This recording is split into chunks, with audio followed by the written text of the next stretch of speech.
Furtuu guddinaa bu'uura jijjiiramaa barnoota.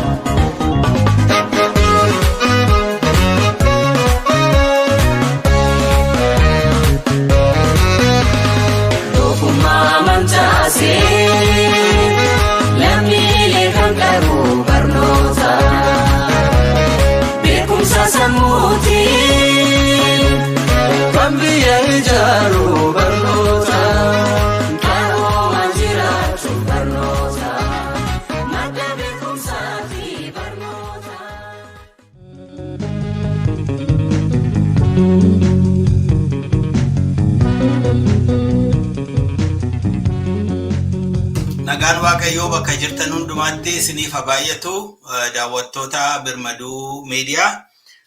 Kuni hambisaa bal'inaati. Torban darbee keessummoota sadii namoota hangafoota keenya, namoota qaqqaalii obbo Ibsaa Guutamaa, obbo Ahmed Huseenii fi obbo Xaa Abdii wajjiniin maree dhimma haala si'anaa ilaalu.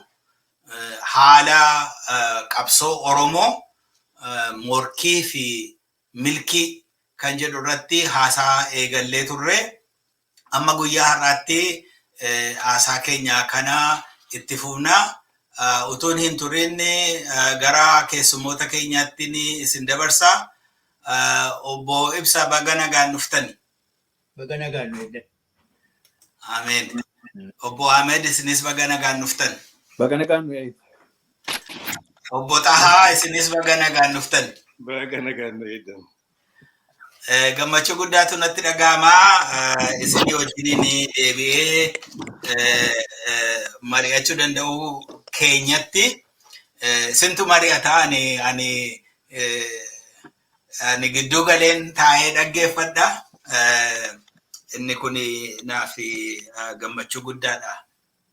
Yeroo darbe waa'ee haala qabsoo Oromoo Morkii fi Milkii amma jiru jennee waan baay'ee walii wajjiniin kaasnee dubbanneerra.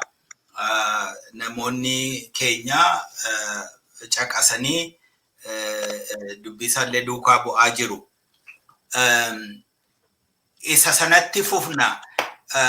Haala amma jiru kana yeroo laallu Oromootii fi saboonni biraan saboonni biyya sana keessatti cunqursaan irra ga'e.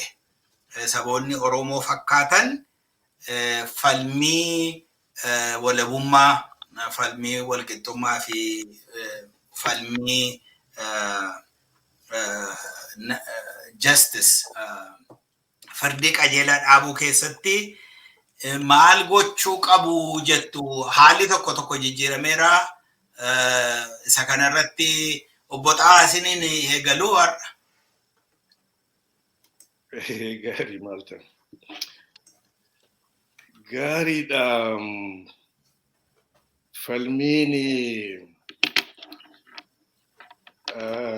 uumaa Itoophiyaa irraa kaati impaayera.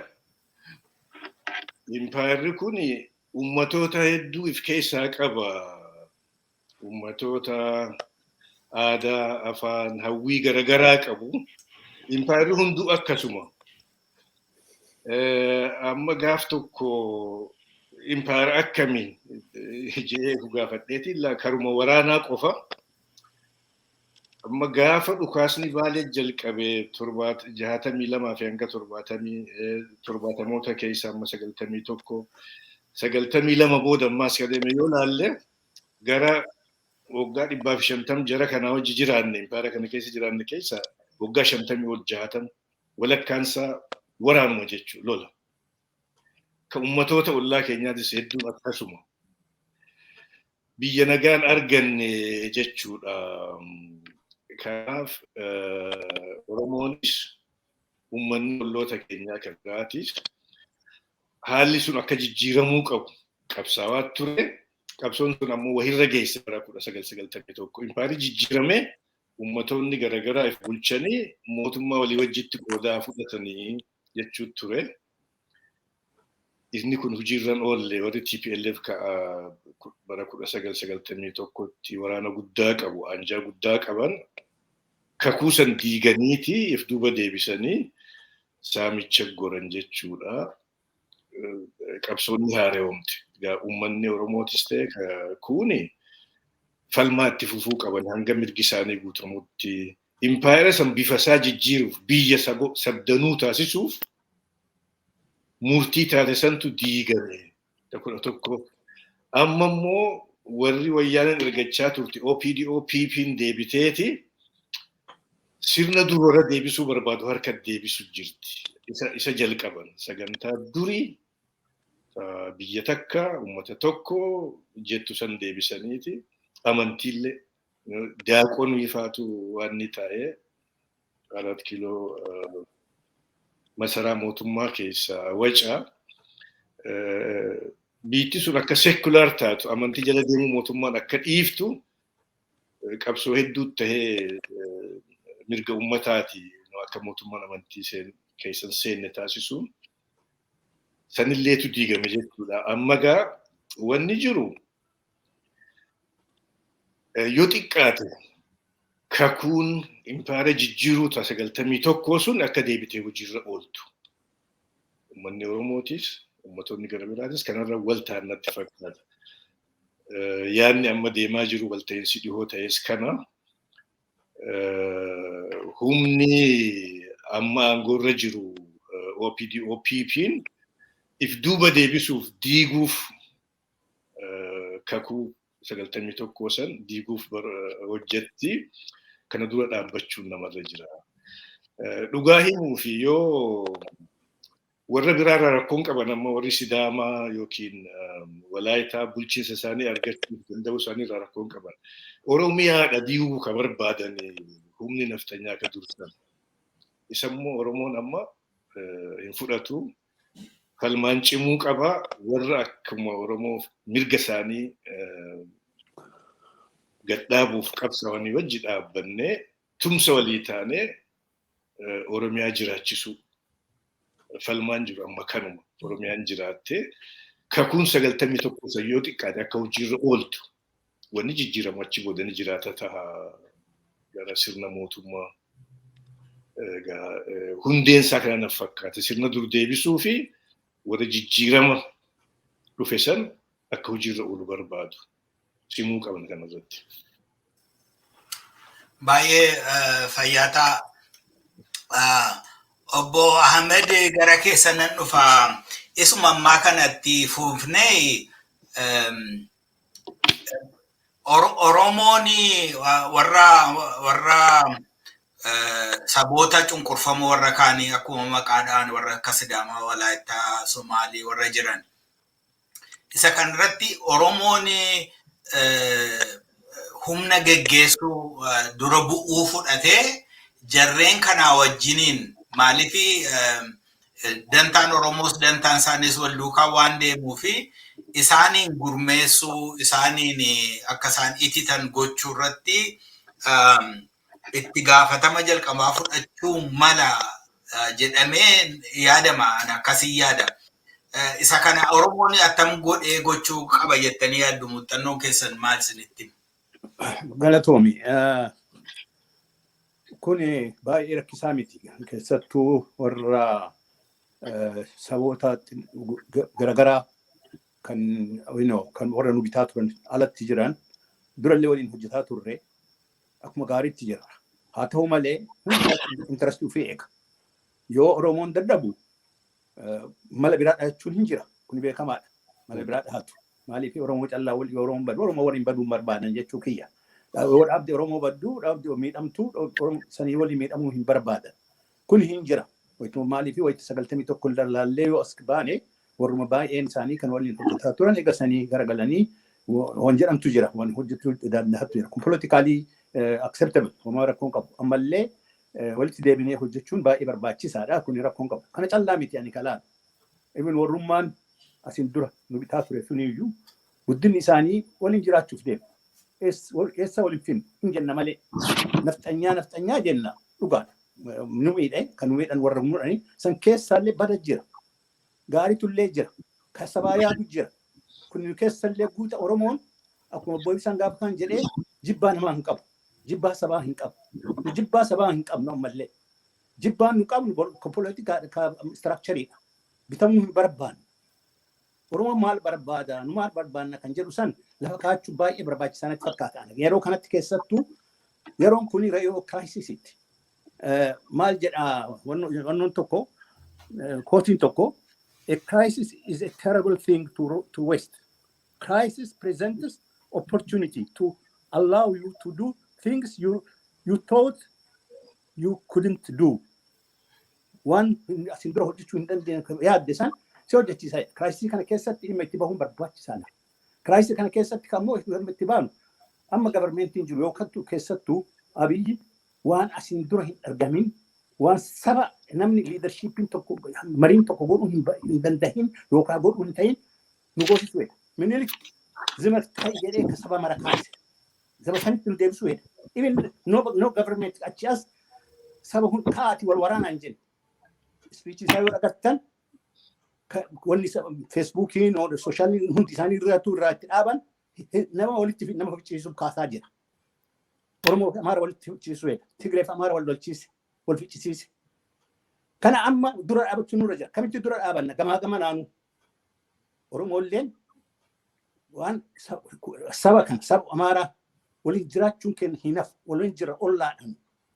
Akkamitti waliin jirraan akka jedhuuf dura akka murteeffannu yookaan immoo ammatti illee namni tokko fuudhee karaa Amaaraatiin illee kan ta'u raadikaalii ka ta'e. Noot zaman ibn Haayile Sillaasee osoo hin ta'in zaman Minilikii tun deebisuu barbaada. Zamana malkanyaa noot nafxanyaa miti. Zamana malkanyaa kabeetan namni baay'een yoo kabeetan hin beekanii hundi keessanuu hundi namni baraallee hin beekaa. Minilik damooza hin qabu wattaadoon isaa mindaan qabu wattaadarri isaa hin marra'amu. Suni malkanyaadha jedhama. Malkanyaan suni waan fedhe godha. Duniyaa isaa, horii isaa, lafa isaa, waan niitii isaa including. Abboonni kenna kanan fudhannu jedhaniiti ka dheessanii keessaa ba'an kanniintu jira.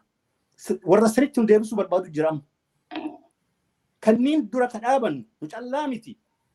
Nu callaa miti Amaara dhugaa qabu yoo leadership yoo jiraatu. Warri dhugaa laalu wal fixuun namni wal fixuun gaarii miti. Kana laalu nurra jira.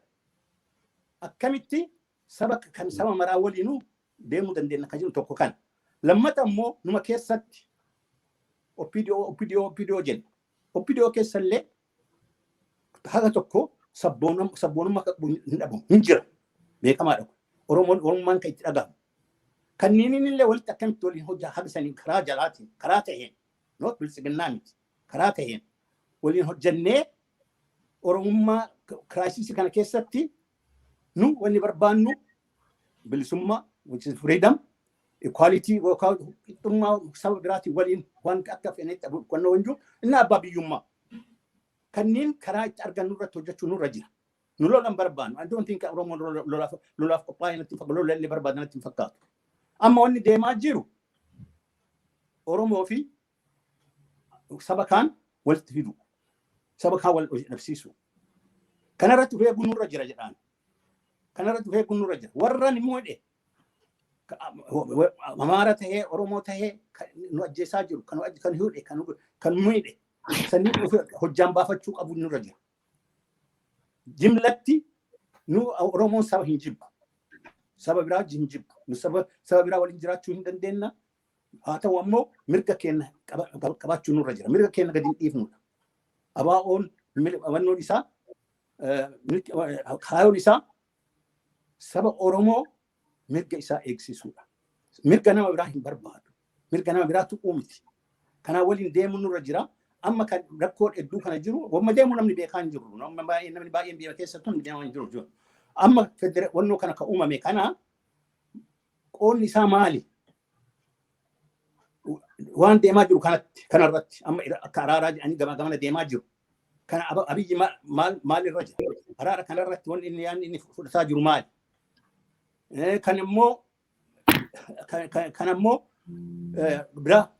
warri alaa pireesharii guddaa irra uumaa jira. Gara lachuu irrattuu jarri kuwwan illee strategic alliance ka waliin uume. Yeroodhaaf governmentii kana kuffisuudhaaf ka waliin uumne. Yaan isaanii maal fudhatan? Pireeshanii irra jiru maali?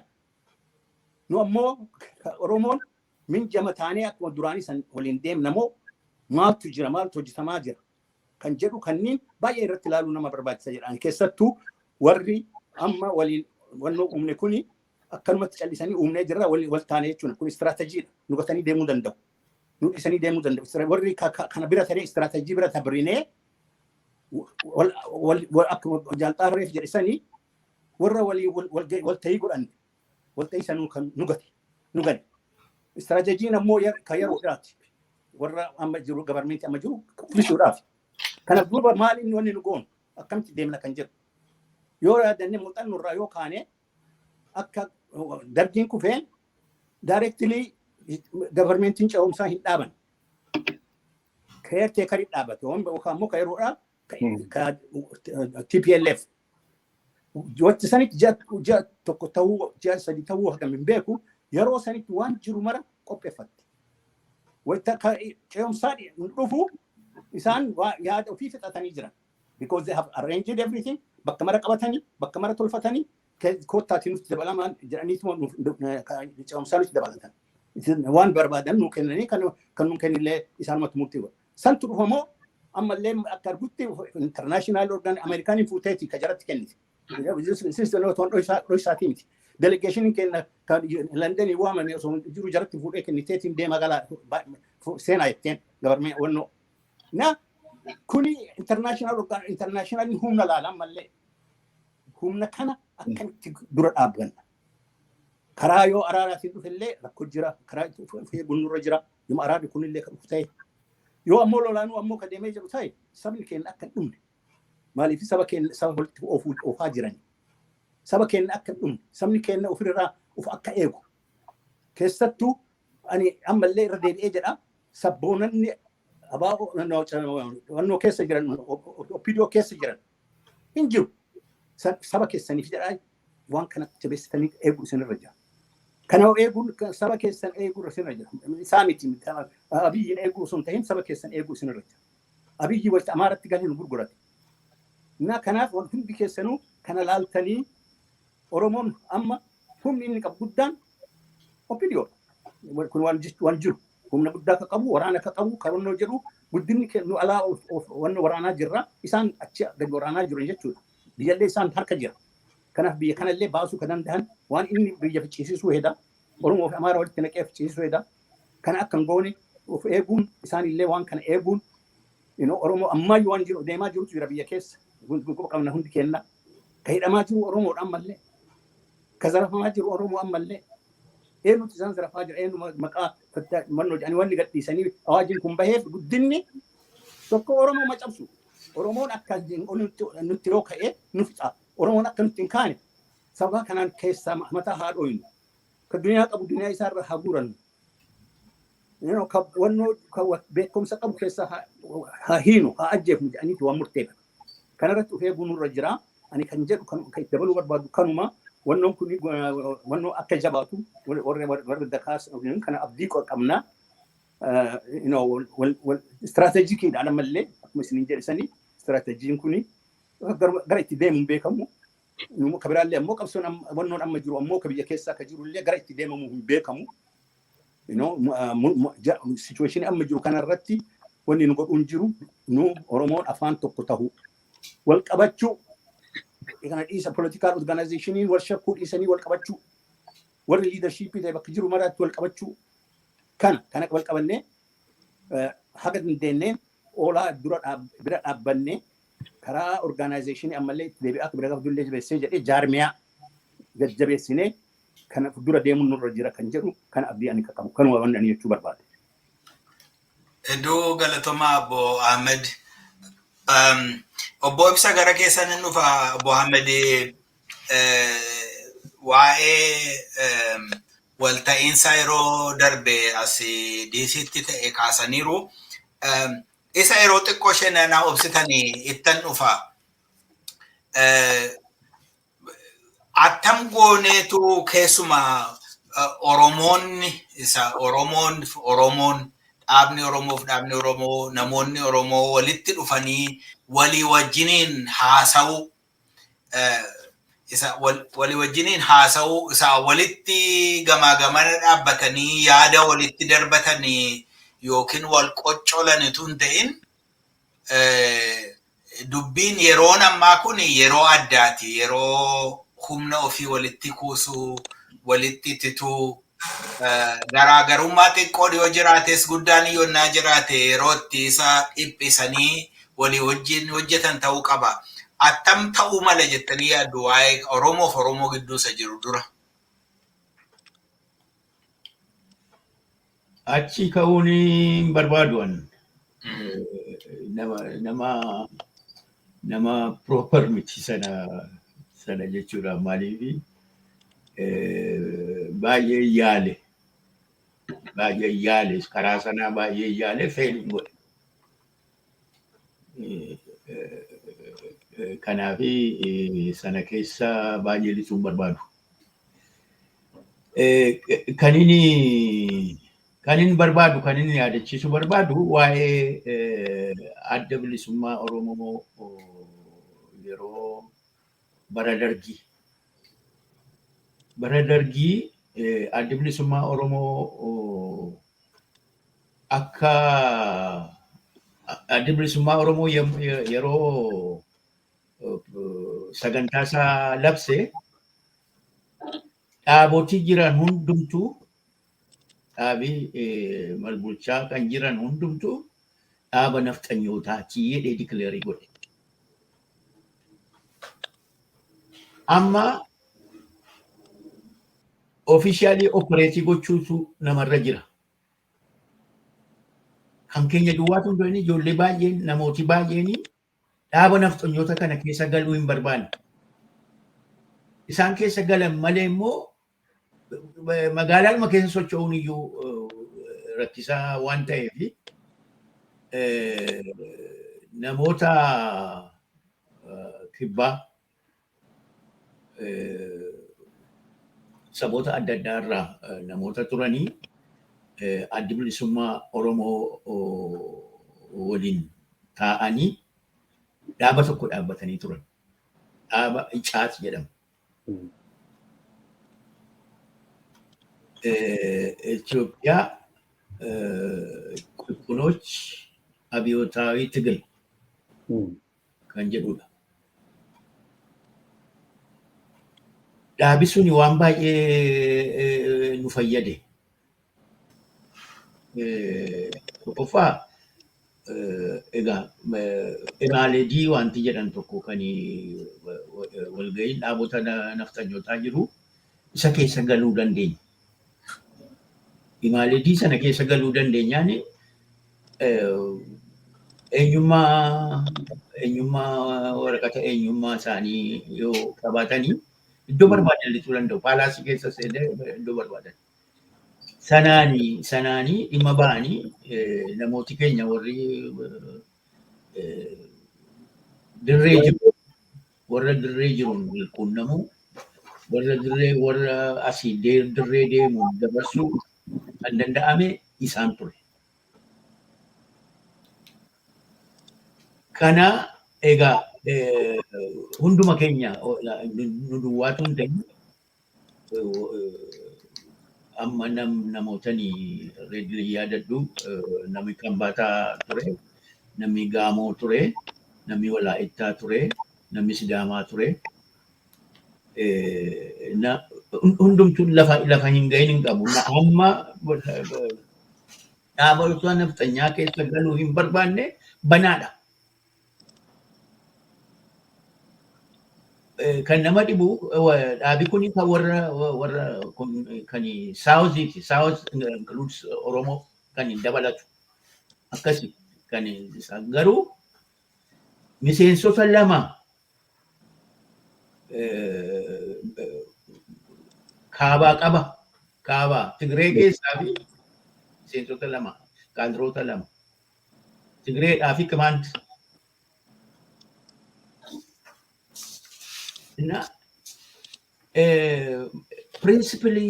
Pirinsipiliin suni warri cunqurfame walitti akka dhufuu danda'an nutti agarsiise.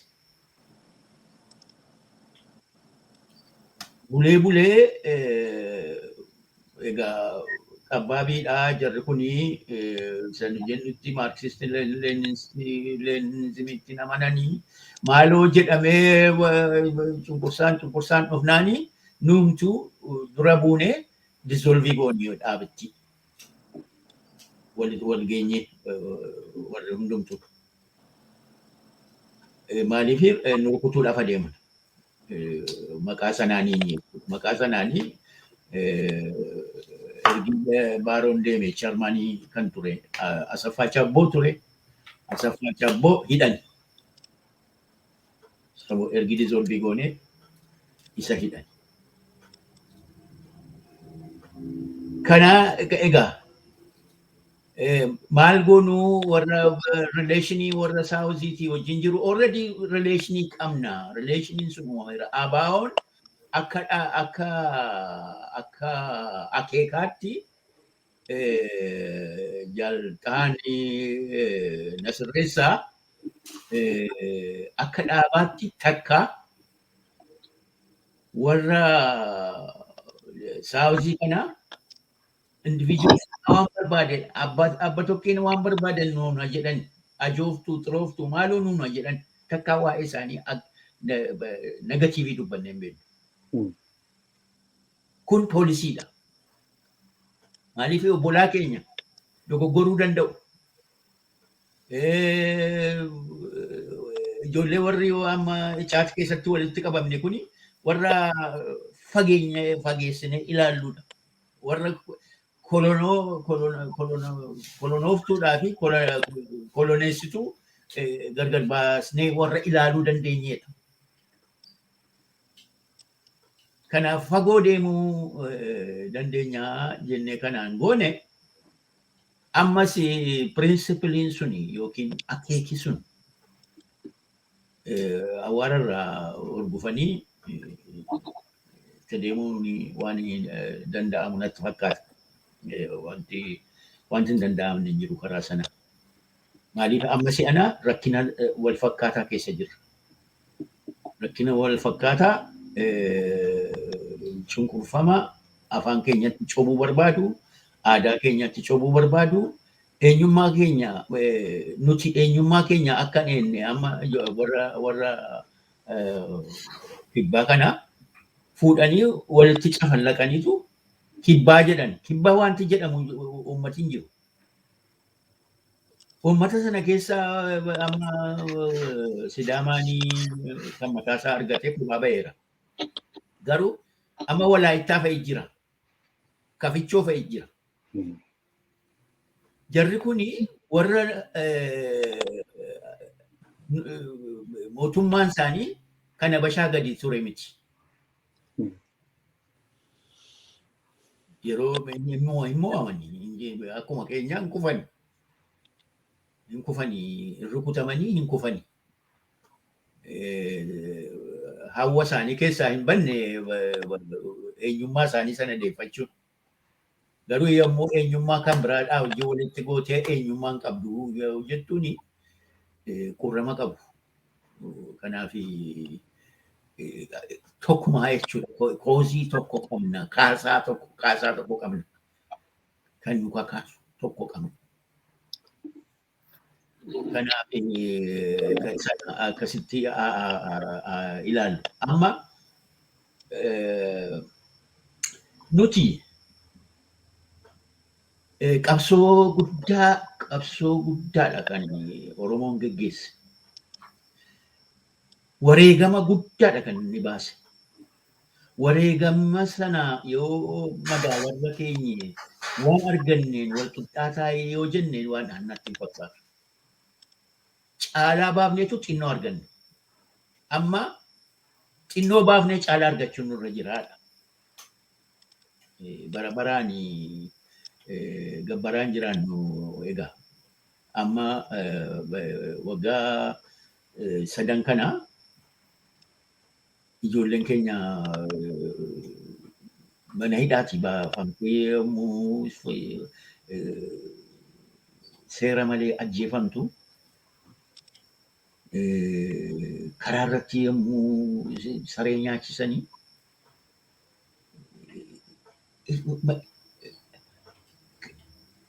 kan maal jennaadha maaltu dubbatama akkamitti tu kan jara kana wajjin dhaabbatanii namni harka rukutu maal ta'eetu Oromoon yommuu du'u Oromoon seera malee yommuu ajjeefamu maaliif sobu maaliif isaantu ajjeese isaantu ajjeesnaan ajjeesan malee maaloo warri jedhan of excuse ofii godhan jiru warri isaanii wajjin dhaabbatu kun. Akkamitti Oromoon achiin isa du'u Oromoon du'uun qabuu jedhanii akkamitti dubbachuu dadhaban.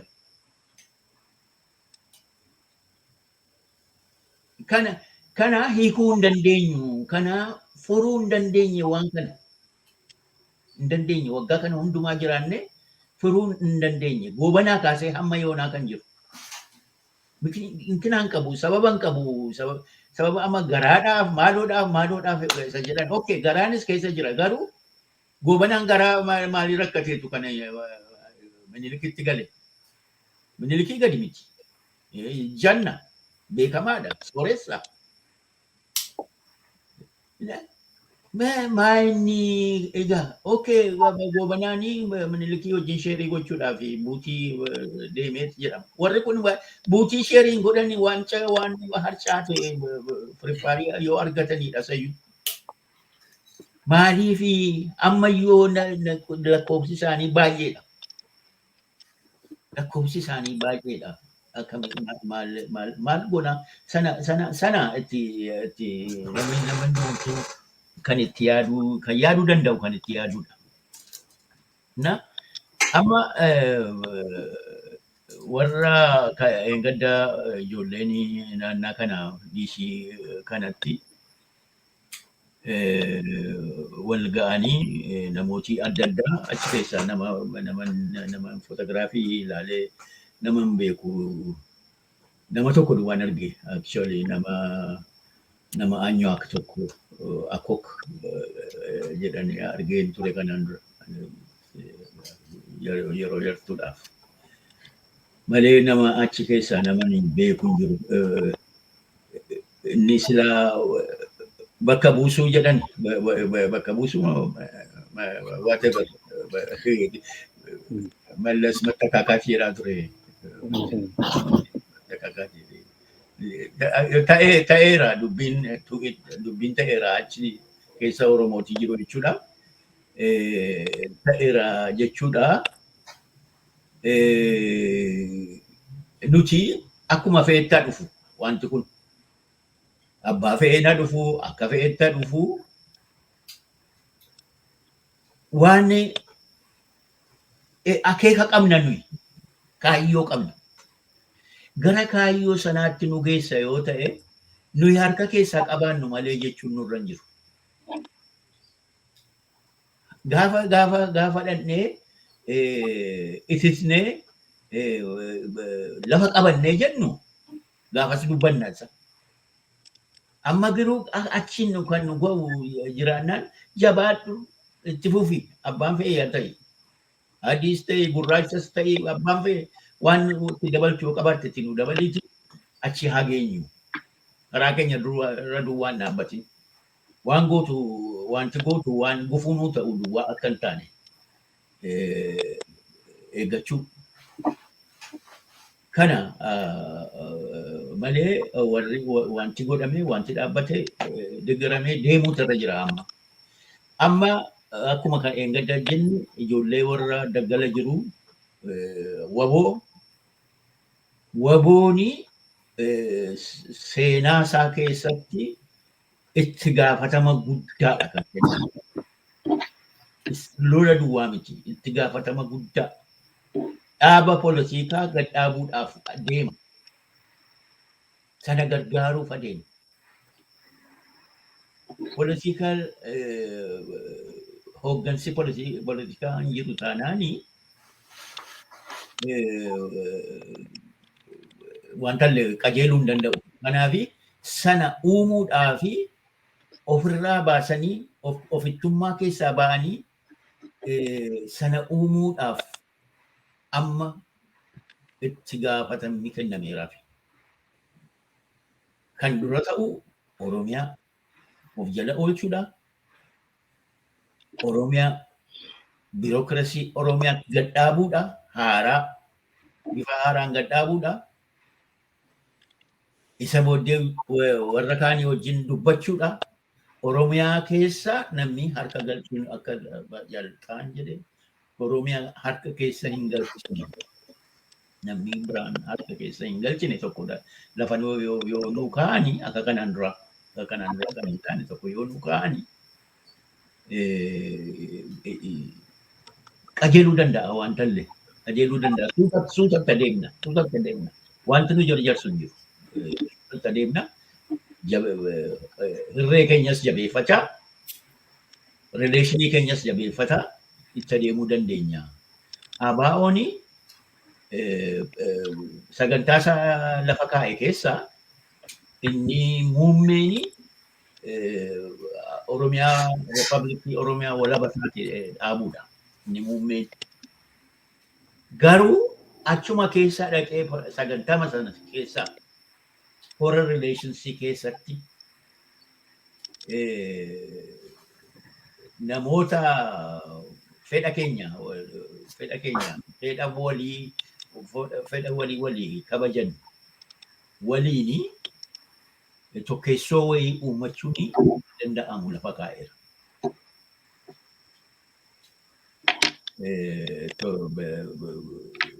Akeeka walqixxummaa fi qajeeltuudhaan jechuudha jastiisiidhaan kan masakamu lafa kaa'eera.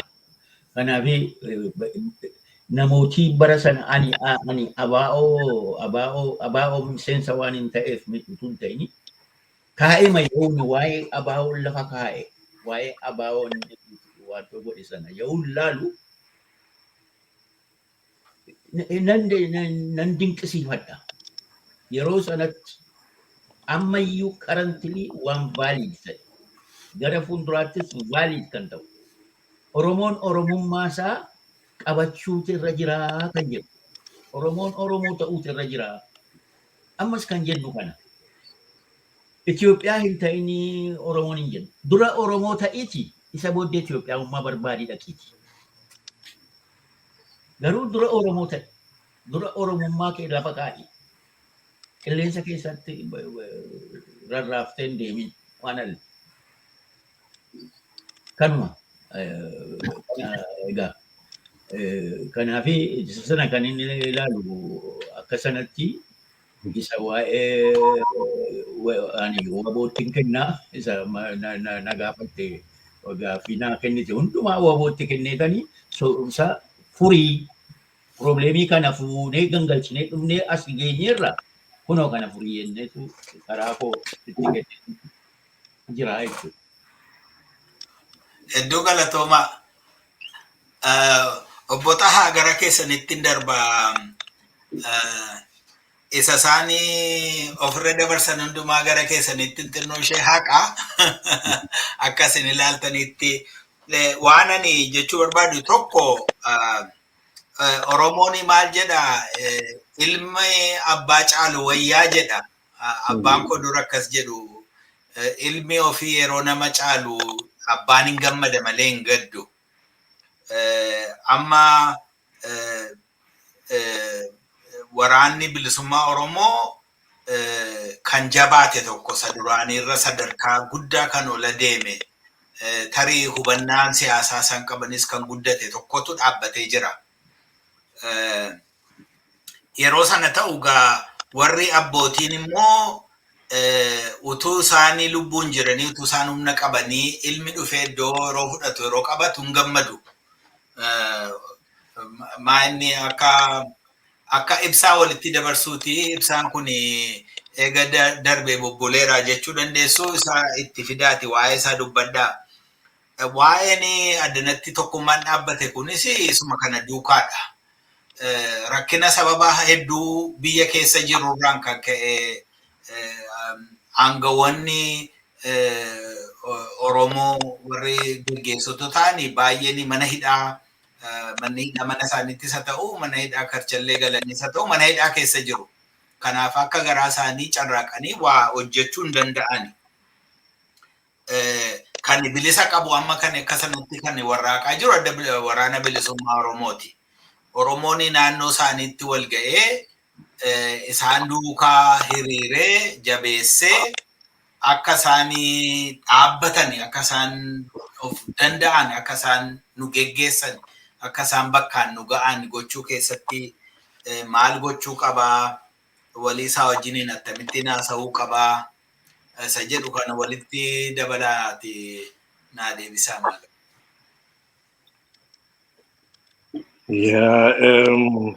Gaaffii fudhatuni dura wanni keessa dabarre ummatoota ollaatii wajjin waan baay'ee keessa waliin dabarre. Ta dura akka yaadni adda bilisummaa Oromoo deemuun ka saba kamuu miidhuu miti. Warruma gita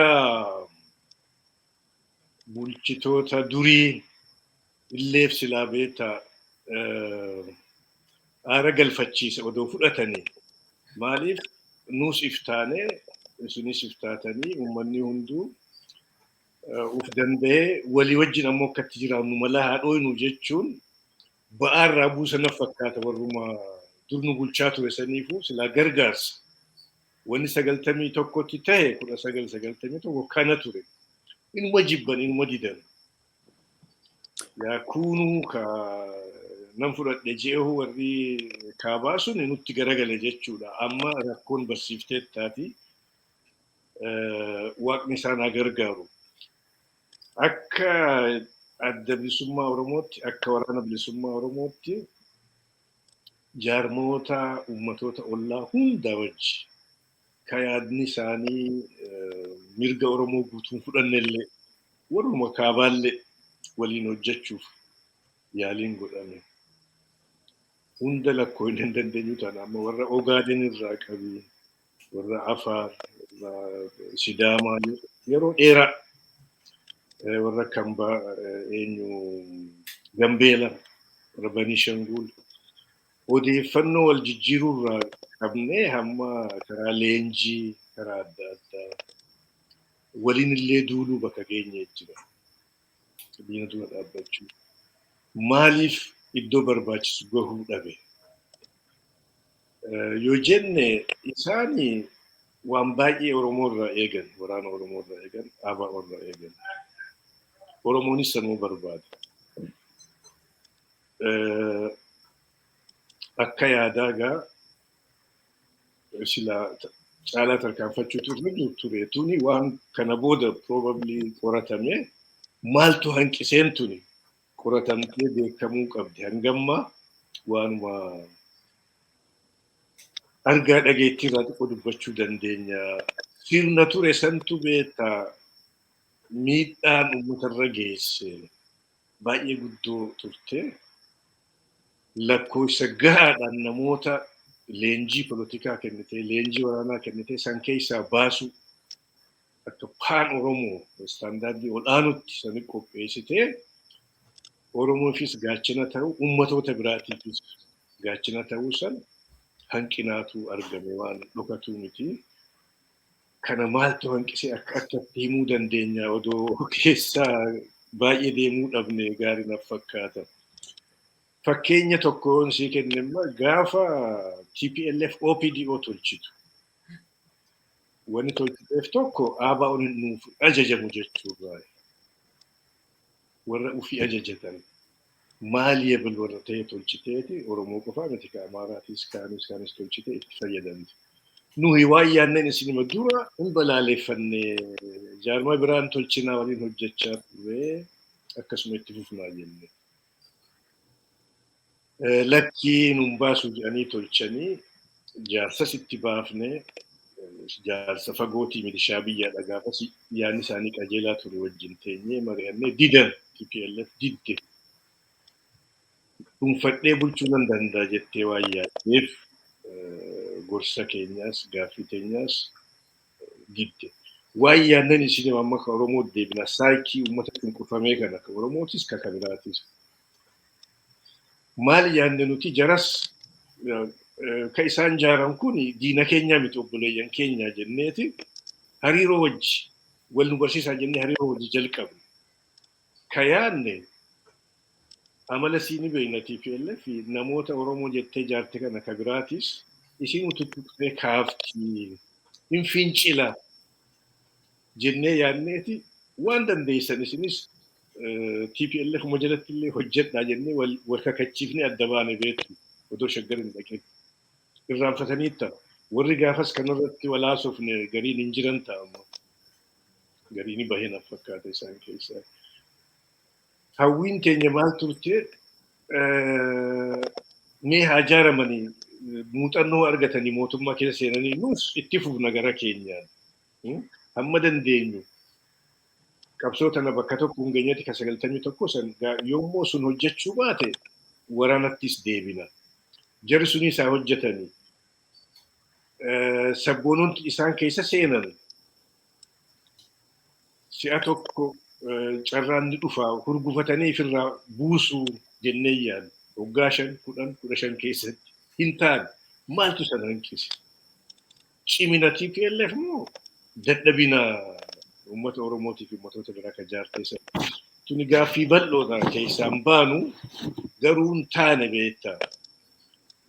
Mataa keessa rukuttisan wantoota mataa ol qabatee waa carraa quttee hin rukutti. Isaanis mala dhaban akkatti san hurgufatan akkatti uf jaaranii achi keessatti hunda jaa. Haga qeerroon kaatee yeroo meeqa dabre almost waggaa 30 fudhate jechuudha.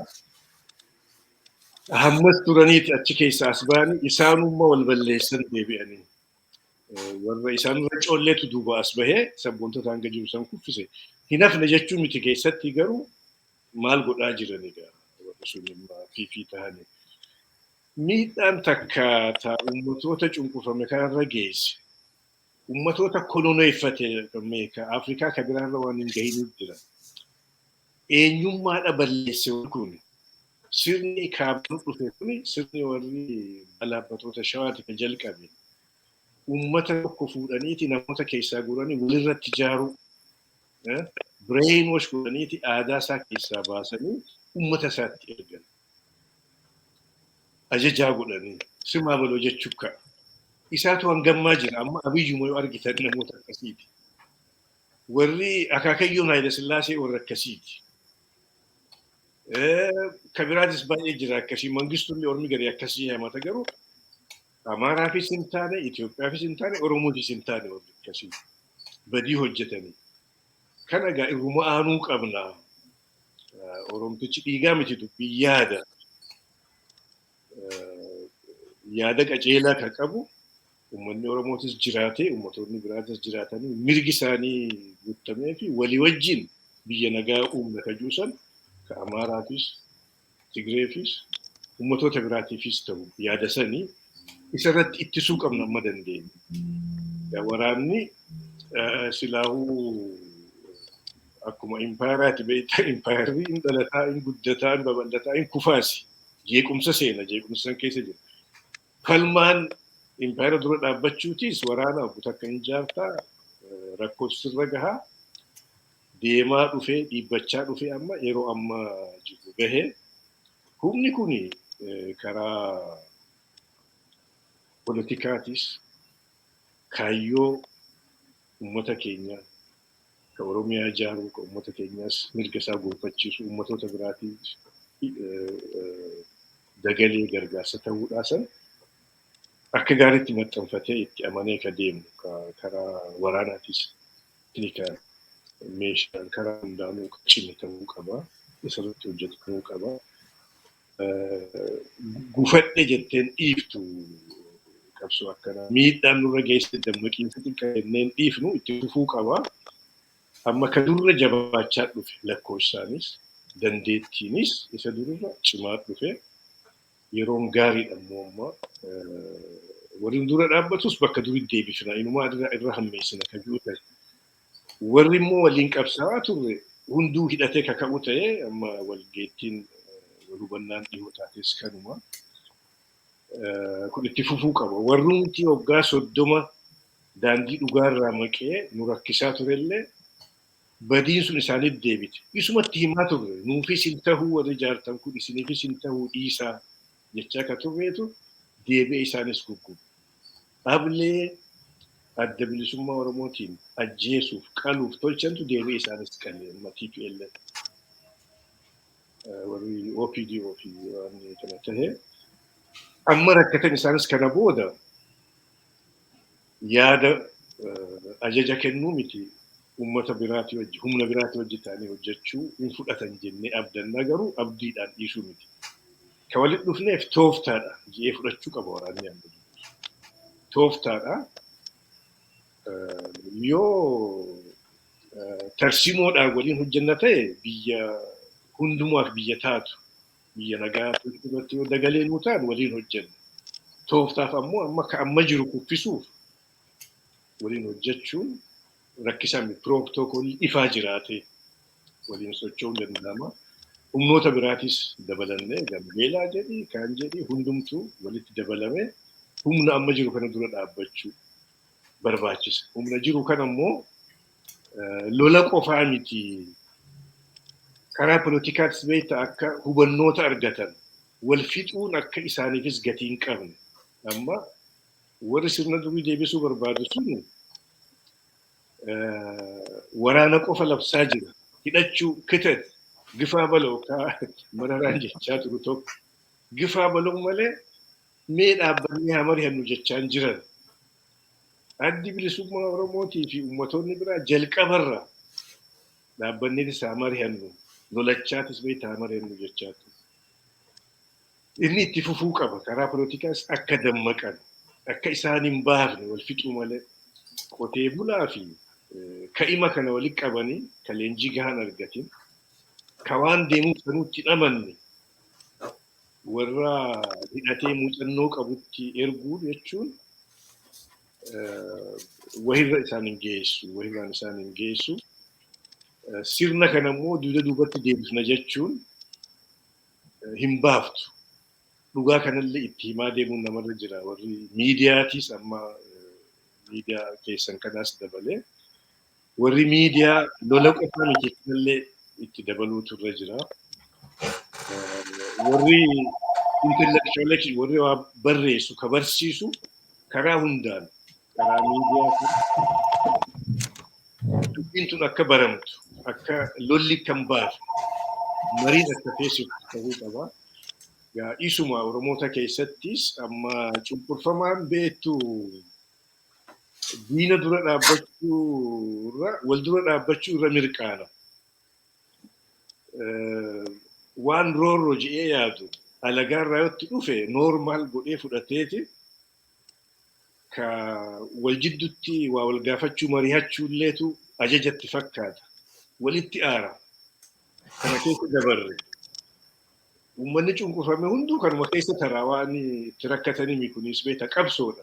Wal hubachuun qabsoo akkasii keessa jiraachuun akka cheermaa ammaa wanjee diinar paartii miti.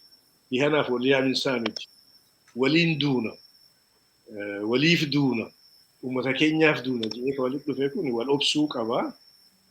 Rakkoon dheertuun kanaas nu barsiiftan fakkaata amma yoo tokkotti sii dabale. Bara 1991 qabsoon Oromoo abbaa qabdi turte. Aabaa ol jira jaarmoonni biraallee hagi tokko ni jira. Uummanni isaan fudhata aabaa olleen akkasiif beeka. Ka 2018 kana almost abbaa dhabe. Abbaatu heddummaatee qabsoo abbaa dhoorge. Maal warra dallaneetu achuma bahee jaarmaa biraa tolche. Hin faffacaane. Amma irraa barame na fakkaata hin baasu suni. Akkas beektaa aaruun ta'anii mari'achuu dhiisanii dallansutti fiiguun hin baaftu. Namuu arge na fakkaata. Amma gaafa 2015 irraa qabne jaarmoonni 4-5 mari'achaa turan. Garii achi baheeti warra amma wal dura dhaabbatan kana wajji. Warra akka amma izeemaa faa ta'e warra gimboot faa ta'e sanii wajji dhaabbachuutu irra itti bareeda ture. Sanii wajji dhaabbachuu warra filatee jira. nuutu fitti uume jechuudha rakkoo gariin. Amma Oromoonis karaa poolitikaas rakkoo hedduu bare, karaa waraanaatis 91 fi haga ammaatu rakkoo hedduus dabarsine barnoonni hedduun argameef fakkaata. Humni amma jiru inuma cima jeetii yaada. Gargaaramuu qaba karaa poolitikaatis, karaa teeknika adda addaatiin karaa waraanis gargaaramuu qaba. Warri poolitikaatis amma rakkoo dabarte sanirraa baranii walitti siqanii akka dur caalaa waliin hojjetu sagantaan jiraachuu qaba. United Front ka keessaa ka Oromoo keessaatis United Front ka uummattoota biraatii wajjis cimee hojjetamuu qaba. Isumaatu filmaanni biraan jiru isatu hojjetamuu qaba jechuudha. Hedduu galatomaa obbo Tahaa. Obbo Ahmed gara keessan dhufee ni dubbii kana kaasaa tokko Oromoon kun walii wajjiniin waa'ee haasa'uusaa yoo komentii gochuu dandeessanii sirratti komentii godhaa sila kaaseen ture. Obbo Tahaan illee amma tuttuqaniiru waliin haasa'uun kun dirqama. Walii obsuun kun dirqama. Yoo walii galanii alaa galanii jedhanii yoo galuu barbaanna ta'e waliin haasa'uun sun amma dirqama nuti taasa duraan irra dabarree waa'ee isaa ni adda biraan waa lamatu deemaa jira. Tokko karaa qabsoo waraanaa kan deemaa jiru jira. Karaa biraan immoo karaa dirree siyaasaa inni deemu. Inni akkanatti fakkaatu akka hubannaa kootiitti inni qabsoo hidhannaa kuni walitti tiitee jira. Isa kaan caalaa isa durra walitti tiitee jira. Inni qabsoon inni karaa gama siyaasaa jiru, karaa hoggana siyaasaa jiru kuni sababa adda addaan laaffatee jira. Isa kana keessatti ga'een keessumaa ga'een beektota Oromoo ga'een lammii Oromoo carraa argatanii biyya nageenya qabu keessa jiraatanii bakkee jiraatanii isa kana walitti mee dabalaati nuuf ilaalaa. Galatoomi jaaltahan baay'ee qajeelatti ibse kan wannoo kana keessattuu miidhaan guddaan saba keenyarra gahee wal dhabiinsa uf lamaaniiti. Yeroo baay'ee irratti attemtillee goonee turre keessattuu ABO'n bakka 3 bakka 4 cituuni leadershipiin isaa wal shakkutti ka'e wal garagara bahe. Jaaltaan yaadataanaaf inni waa hedduu sababa guruupiin tokko walitti deebi'ee wal goonee yaallee turre. Waa hedduu hagam yaada. Asmaraa waliin deemnee waa hedduu godhaa turre. Kuni maalii fi haga wanni bilisummaan keenya argamuu ka danda'u yoo warri Oromoon poolitikaadhaan tokko ta'e jechuun wal dura deeme. Hundi isaatu kaayyoon inni itti amanu tokko. Kun wanni itti hin amanne uf lamaanii kun kan hin amanu kun kan hin amanu. Yeroo tokko ittuma san wannoo kan jedhee tokkootu waan jedheedha. Wannoo narraa fudhachuuf dhufe kuniyedha. Kaani wannoo warkarra lolu. Maali rakkoon jiru Oromoon yoo maaku reefa lafa jiru allaattii sama irratti wal lolti jedhamu. Kanatti ture. Kana dhiisuun nurra jira. Kana bira dabruu qabu amma Oromoon wal leadershipii. Kadhaaba kamiitu yoo ta'e. Kuma tokko bakka tokko bahuu hin dandeenyu hojjaan qophoodan. Akkanatti bakka gara baanee kuma tokko godhuu hin dandeenyu. Walitti baxxanuu nurra jira.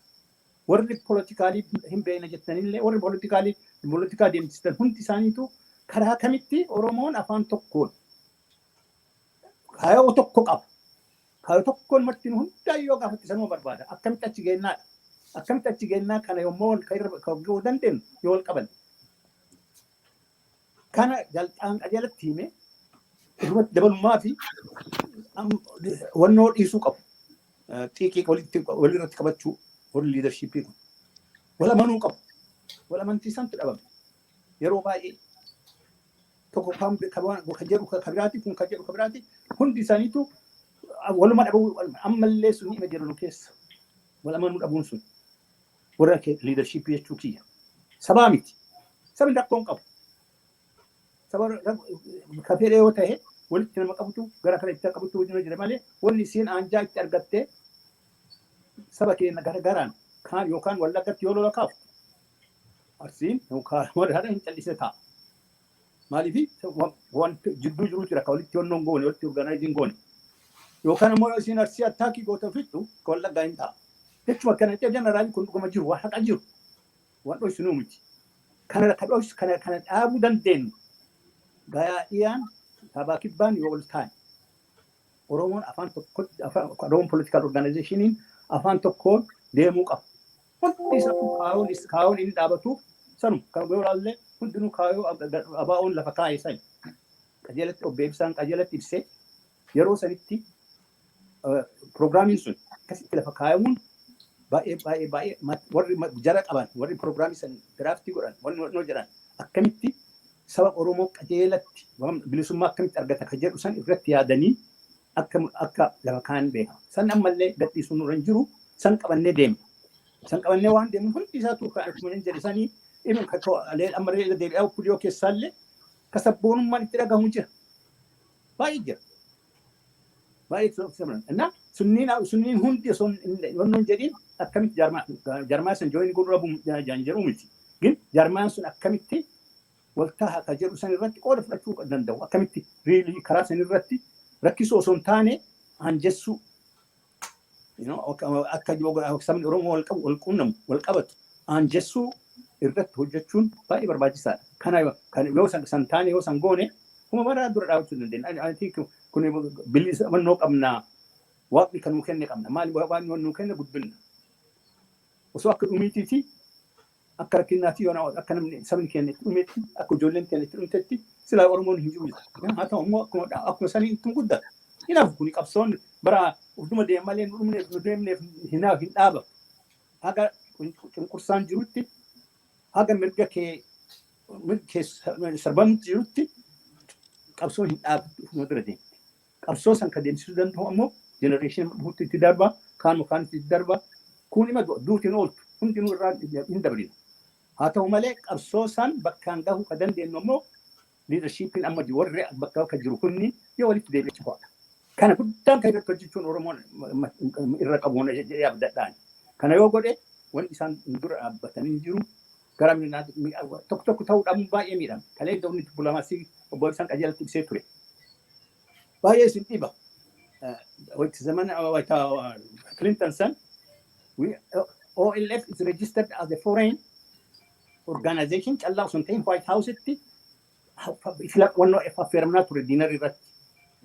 White House maaliif as organization international foreign organization jedhamee beekamu. Naa wayyaa'ee jettu sanitti warri wannoo jiru jettee akkamitti affeeraman jennaan no we recognize this they represent the largest group jedhanii itti himan. Oromoo saba Itoophiyaa keessatti guddina kan representii gurra jara jedhanii itti himan. Kun waan ta'e for the first time ammoo State Department Foreign Affairs Office Kenya dhufeen waliin haasa'e.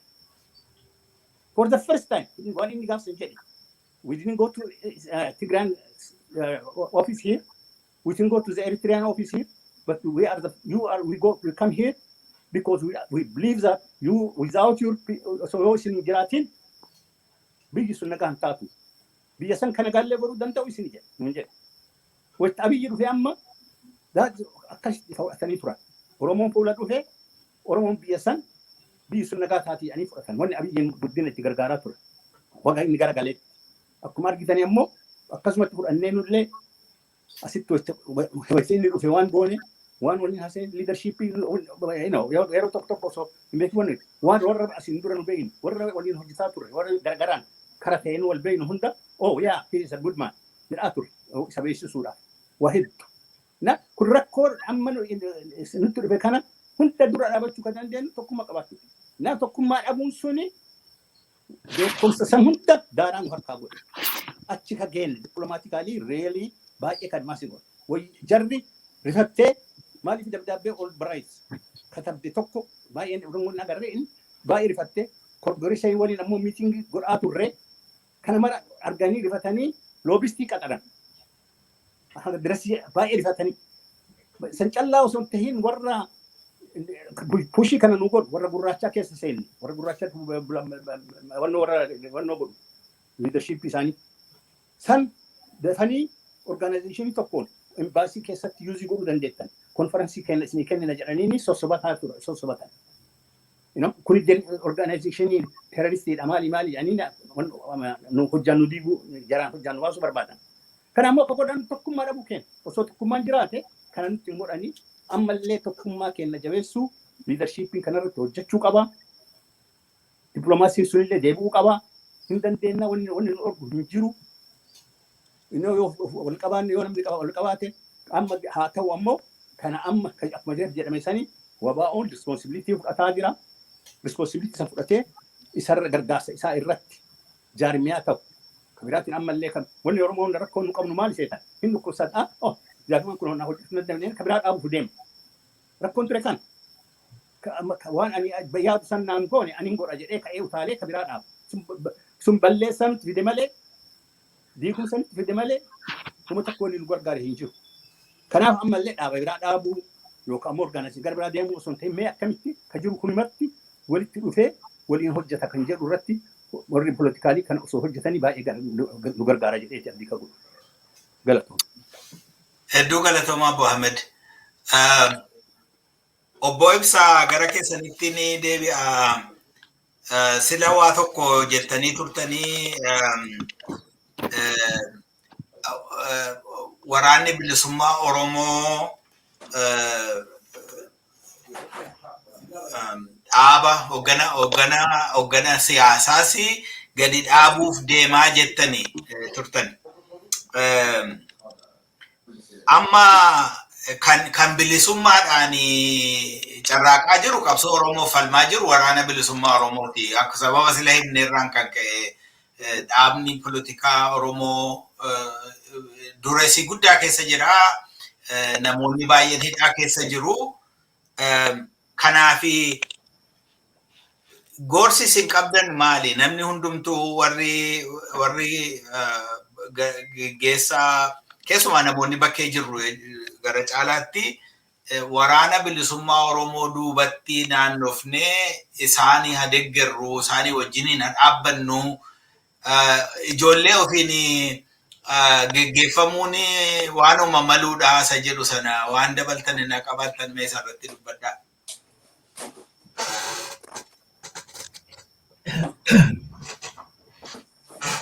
Egaa waraana amma seenaatu fidee iddoo kanaan nu ga'e. Baay'ee yaalleerra. Yoo darbe baay'ee yaallee baay'ee dhufnee bara Abiyyi irra geenye. Bara Abiyyi maaltu ta'ee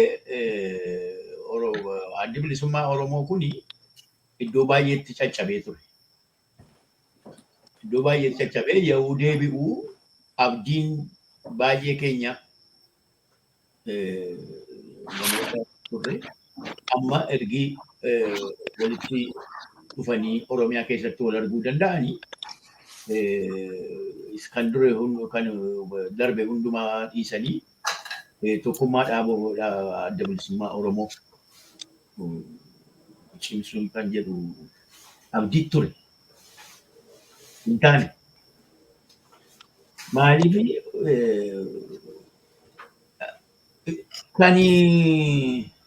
kan micciiramee guddate qajeelchuun baay'ee rakkisaadha. Amma waa'ee viidiyoo yoo dubbatanii dubbannu inawina opinion Oromoodhaaf dhaabbate maaliif waan baay'ee qaba. Wantoonni diinaa baay'ee qaba. Kana san hundumaa fidee wajjin dhaabbate Oromoo wajjin dhaabbate hin gammanna garuu al tokko yoo dhaaba tokko dhaabi tokko al tokko yoo dhaabbatu waan dhaabbateef qaba. OPDO'n kan dhaabbatee fi akeeka wayyaanee fiixaan baasuudhaaf. Akkasitti qajeelfamee ijaarame. Ijaarsa sana yoo diigan malee waan biraa gochuu hin danda'amu. Isuma sana hojjetu daraja isa sanatti kenname isuma sana hojjetu. Diraa'ina hojjeta taanaan diraa'ina sanaan itti fufa. Garuu yoo diigame haaraa ijaaranii waan biraa ta'uu danda'a. Sun akkuma alagaan ijaarametti jira. Akkuma impaayera Itoophiyaa. Impaayera Itoophiyaatti jiru homaa hojjechuun hin danda'amu. Diigaa jennaan homaa diiguu didan. Abiyyi faan geeddaruu hin danda'anii keessa lixaniiru impaayericha keessa jiru biirokiraasii isaa fudhatanii akka impaayerichi isaan qajeelchutti deemu malee akka biraatti deemuu hin danda'an. Egaa dhaaba tokko ijaarmiyaa tokko yoo dhaabbatu waan dhaabbateef qaba. Waan sana waan biraatti galuu hin danda'u. Like amma waan golee afur qabu waan martii ta'e tokko keessa yoo galchine ittiin galu ta'u akkasitti.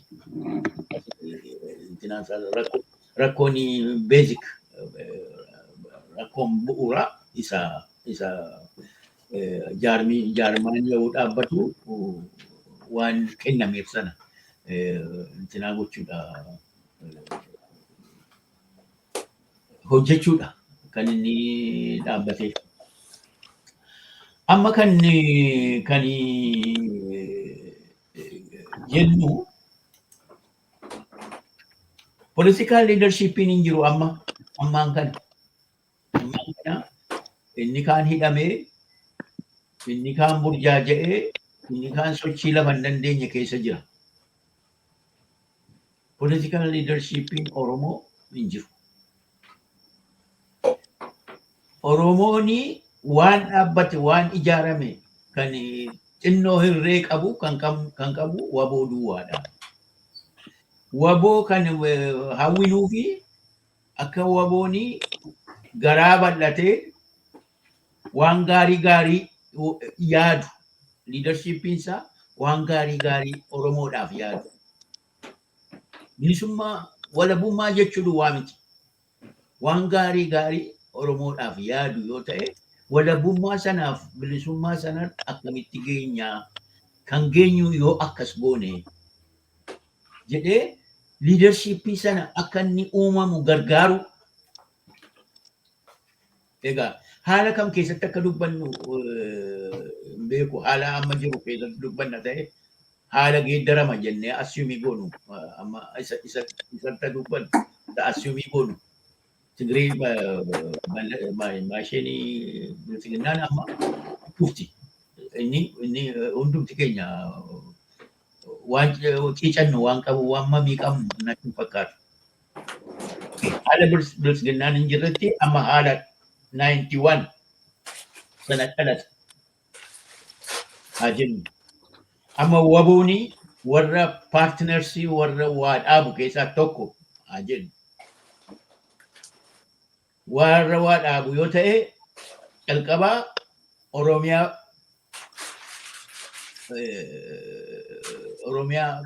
dhaaba Oromiyaa jedhamu sana fudhataa jechuudha. Dhuunfata.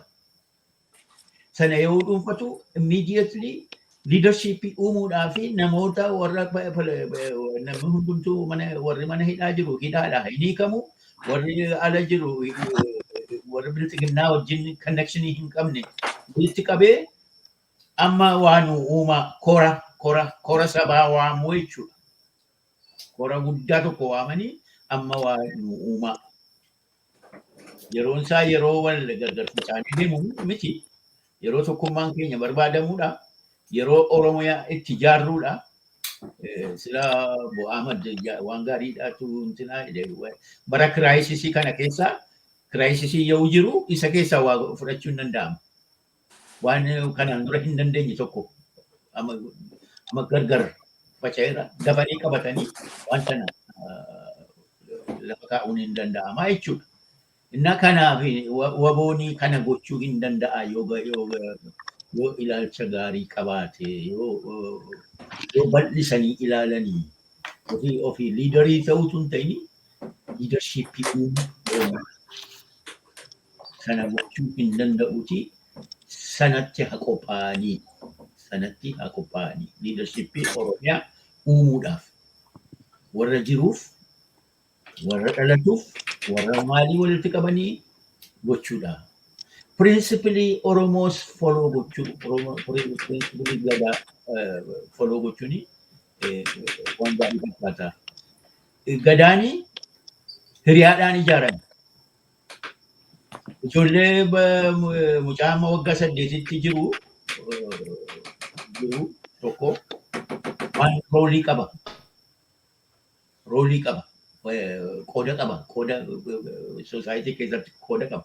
Inni isaa olii immoo qooda biraa dabalame akkasiin dhaqeetu lafa warra moo ga'a. Hiriyaadhaan deema. Bocii bordeen hin jiru. Maanguddoo akka kootiitii fi akaakayyuu koo fidee waliin deeme yoo jedhanii afaan sheeyyuu hin beeku. Principally sana yoo akka isaatti iyyuu gochuu barbaadanii hin dandeenye principally sana follow gochuu akeeka sana kaayyoo Gadaa isa duukaa bu'anii akkamichitu yoo ijaaramne caalaa walitti mi'aawuu dandeenya jedhanii isa hundumaa gochuudhaa fi jaarmaa barbaada. Waboodha amma kan jiru jaarmaa sana uumuudhaa fi jaarmaa sana dhaluudhaa fi kan danda'amu hundumaa walitti qabanii kunoo uumaa jedhaa dafaa jedhanii isa hidhames isa ala jirus isa beekaas walitti gochuudha. Warri ala jiran kuni amma waan lamatu jira. Waan sadii yaa jennu oosaan jira. Study association maaloodha jedhu it must be productive. Amma haala amma jiruni adjust of godhee waan hojjetu jiraachuu irra jira. Researchitti intina gochuu fuula deeffachuutu researchii calluma jennee intinaatu hin ta'ini researchii dhimma baasu ammaaf. Dhimma baasuutti daayirektii ta'uu hin danda'a. Warri gaagaa'oodhaa fi GGF immoo GGF something.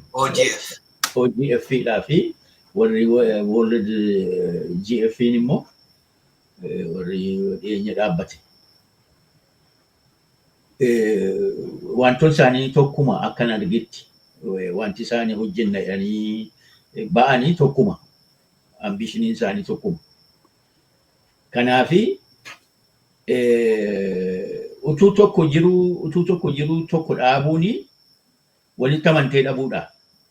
Trustii wal gochuu dadhabuu hin dandeessu ati annan danda'aa jedhanii deemuudhaan natti fakkaata. Waanuma fe'iyyuu haa ta'u amma haala nuyi fuula keenya dura jiru kana akkamitti ba'annaa rakkoo jiru kana akkamitti keessa hulluuquu dandeenya isa jedhuuni at least walitti dhufanii leadershipiin isaanii walitti dhufee taa'ee mari'atee qooddachuu waan godhan assignmentii qooddachuu kilaashiin hin jiraanne iddoo biraatti. Na qooddachuudha. Qooddatanii qooddachuu bobba'uu hojii biyya gargaaru, hojii waboo gargaaru. Waboon horii duwwaa miti kan barbaadu, oduun yaada barbaada. Akka itti jara kana dhimma baasus waboon itti yaaduu irra jira. Dhaaboti akkasii jiru akkamittiin dhimma itti ba'aa. Inni gaafannaan namni diduun hin jiru amma si'ana namni diduun hin jiru. Kanaafi akkasitti deemamee walii galchamee deemanii irra waan ilaaluu kanuman jedhamu. Ulfaadhaa baay'een isin galateeffadha. Obbo Xahaa gara keessanitti deebi'a. Ammallee obbo Ibsaanii hojiin obbo tokko Oromiyaa kana dhuunfachuudhaas jedhu dubbataniiru. Qabxii jabaadha inni. 91 wanti nuyi buufanne wanti rakkina nuuf ta'e tokko waa'ee magaalaa Finfinnee fi magaalaa Diredawaa magaalota guguddoo Oromiyaa akka isaan kan Oromiyaan ta'in fakkeessanii dhaabuu ijaaru isarraan kan ka'e immoo ammallee itti fufee falmii jiru. Isa kana attam gochuutu mala jettu amma maaliif amma ce'umsa adda biraa keessa seenaa jirra kanaa galutti. Ce'umsa adda biraa keessa seenna taanaan karaa yeroon ce'umsaa gaasa sila jettanidha. Opportunity namaa kenna milkii wayii fida waan namaa anjessu fida morkii immoo fudhatee dhufa dida fudhatee dhufa. Attamittiin isa kana milkii kanatti gargaaramne dubbiin kun akka inni dhaabbatu Oromiyaa dhuunfatameen kun jechuun Diredawaa fi Finfinnees dabalatee ta'uu danda'uuf keessatti inni tokko kana lammaffaa attamittiin Oromoon woboo naanti maal jedhu kolesii godha duuba waliigalee wajjin dhaabbata inni jedhu kun.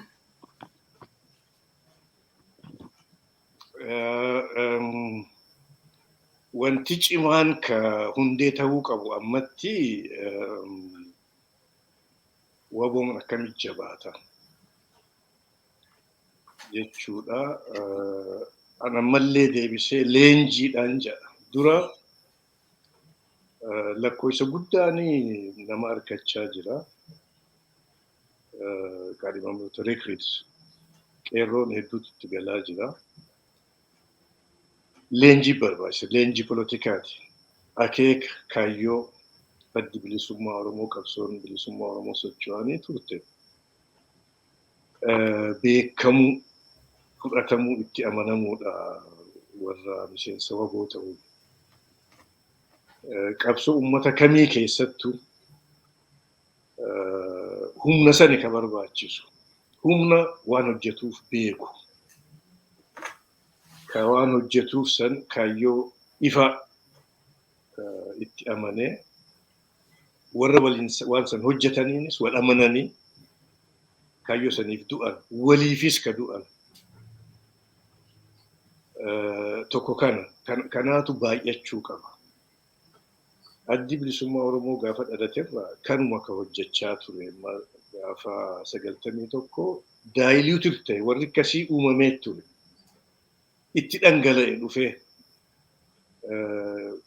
waraana akkasii ijaarame san daayiliitu godhe jechuudha. Keessa faca'eeti wannan odoo qabsoon xiqqoo turte odoo madargiin akkasii daddafee kufuu baate hin bal'ata ture waan san irratti. Kufaatiin takka ka dhufte warra haaraatti gale kanaatu akkasitti bal'inaan gad fageenya kaayyoo sanii fi disipiliina adabasaa sanii qaama godhachuu aadeeffachuu biran geenye kufaatii dhufe. Amma ka barbaachisu way achi boodaas hojjetamaatuma ture garuu rakkoo hedduu keessa dabre waraanni kun tattaafachaatuma ture. Warrumatti cichee kaayyoo san beekuu fi itti cichee irratti hojjechaa ture ka hundee ta'e waraana ammaa kanaafis gatii guddoo kafalaa. Amma gaa ka barbaachisu dura leenjii poolitikaa sun gaccimuu qabdi. Yoo yaadaan akkasitti hidhatte bee ta'unis dura dhaabbatu jiru harka duwwaallee namni waa hojjechuu danda'a. Tooftaa adda addaa baasee ittiin hojjeta. Kuni cimuu qaba. Jaarmayni nu dhibata akka Oromootti maaliif sirna irraa as dhufneetu gadaadha ta'anii haasa'uudha mariidha. Seera gadaa jechuun laws and institutions jee ormi garii beektonni garii gabaabsee hima. Jaarmaa fi seera mariidha. Bakka waraanaatti marii akkasiitiif yeroon hin jiru. Seera godhachuu qaba. Bakka seeraatti duriis taanaan bakka waraanaatti seera waraanaatiin deemuu barbaachisaa. Marii akkasii dhedheeressuuf waan hin barbaachisu warri waraanaa kuni seera lafa kayyatanii ka duris ni jedhamu muuxannoo gahaatu jira. Waan adabaatu jira. Seeratti hin bulanii jira akka qaama tokkootti sossoo'u yoo kuma ta'e yoo kuma 10 ta'e yoo kuma 100 ta'e akka qaama tokkootti sossoo'u irraa eegama. So dura politikaan hidhachiisuudha. Achi boodagaa katti aamu hidhannoodha. Hidhannoo meeshaati. Teeknikalii waan ni baru tooftaa waraanaa baru. Warratti dabalamu keessaa warri tooftaa waraanaa beekuu jiraate. Akka agarreetti wayyaaneen kanuma ifiiti guddaa barsiisaa turte. Ammoo waraana Itoophiyaa keessa hoomaa ittisa biyyaa jiran kana keessa warri ogummaa addaa san qabu komaan waa qopheessuu, strategy baasuu, logistics hojjechuu waan addaa kanatti muuxannoo ka qabu hagamtu jira Oromoon warri Tigrinyaan tahin hagamtu jira laata. San keessa Oromoon hagamtu akka ufitti harkisuu dandeenya. Waraanni kun warra akkasii argachuu qaba. Keessa jira ta'a ammaa san hin beeku. Odeeffannoo gahaa bakka hin qabnetti naasaraa jira. Skilliin sun ni barbaachisa. Ogummaa waraanaa fiildiif danda'e. Military science isaatu barbaachisa amma. Yaa politikaan hidhachuu ogummaan hidhachuu qaba. Bakka hundaa nama dabalachuu qaba warra poolisii adda ka Oromiyaa. Warri kaayyoo kanatti amane necessary Oromoo qofa ta'uu illee hin qabu yoo jaarmaa cimaa taate. Gaa jaarmaa inni nu rakkisa kan hin jiru waan isa barneeti amma isa traditional dhufe san ka wal ajaju san tolchuun laaftuu nuuf hin taane natti fakkaata garuu bakka waraanaatti isa bira darbuu hin dandeenye. Amma faranjiin ka hedduu nuun firoomaniif yeroo jalqaba gaafa qoratan sirna dimokiraasii ka isaanii caaluutu itti as bahe gadaa jechuun waan akkasiiti. Isaan ka filatan warri barbaadan kan mataa qabatanii warra mootii qabu isa barbaadan beekan. Tokkicha qabannaan ajaja dabarsaa warri Ingiliizifaan amma indirect rule jedhanii warra akkasii barbaadan. Sirna fiidaalaa. Keenya ka aadaa suni waan mariitii waan seera qabu waan walii wajji murteessan collective walii wajji malee waan tokkichichi bahee waan godhu miti. Amma garuu gara waraanaatti san baruu qabu. Warri politikaa taa'ee mari'achuu qaba. Wal danda'anii akka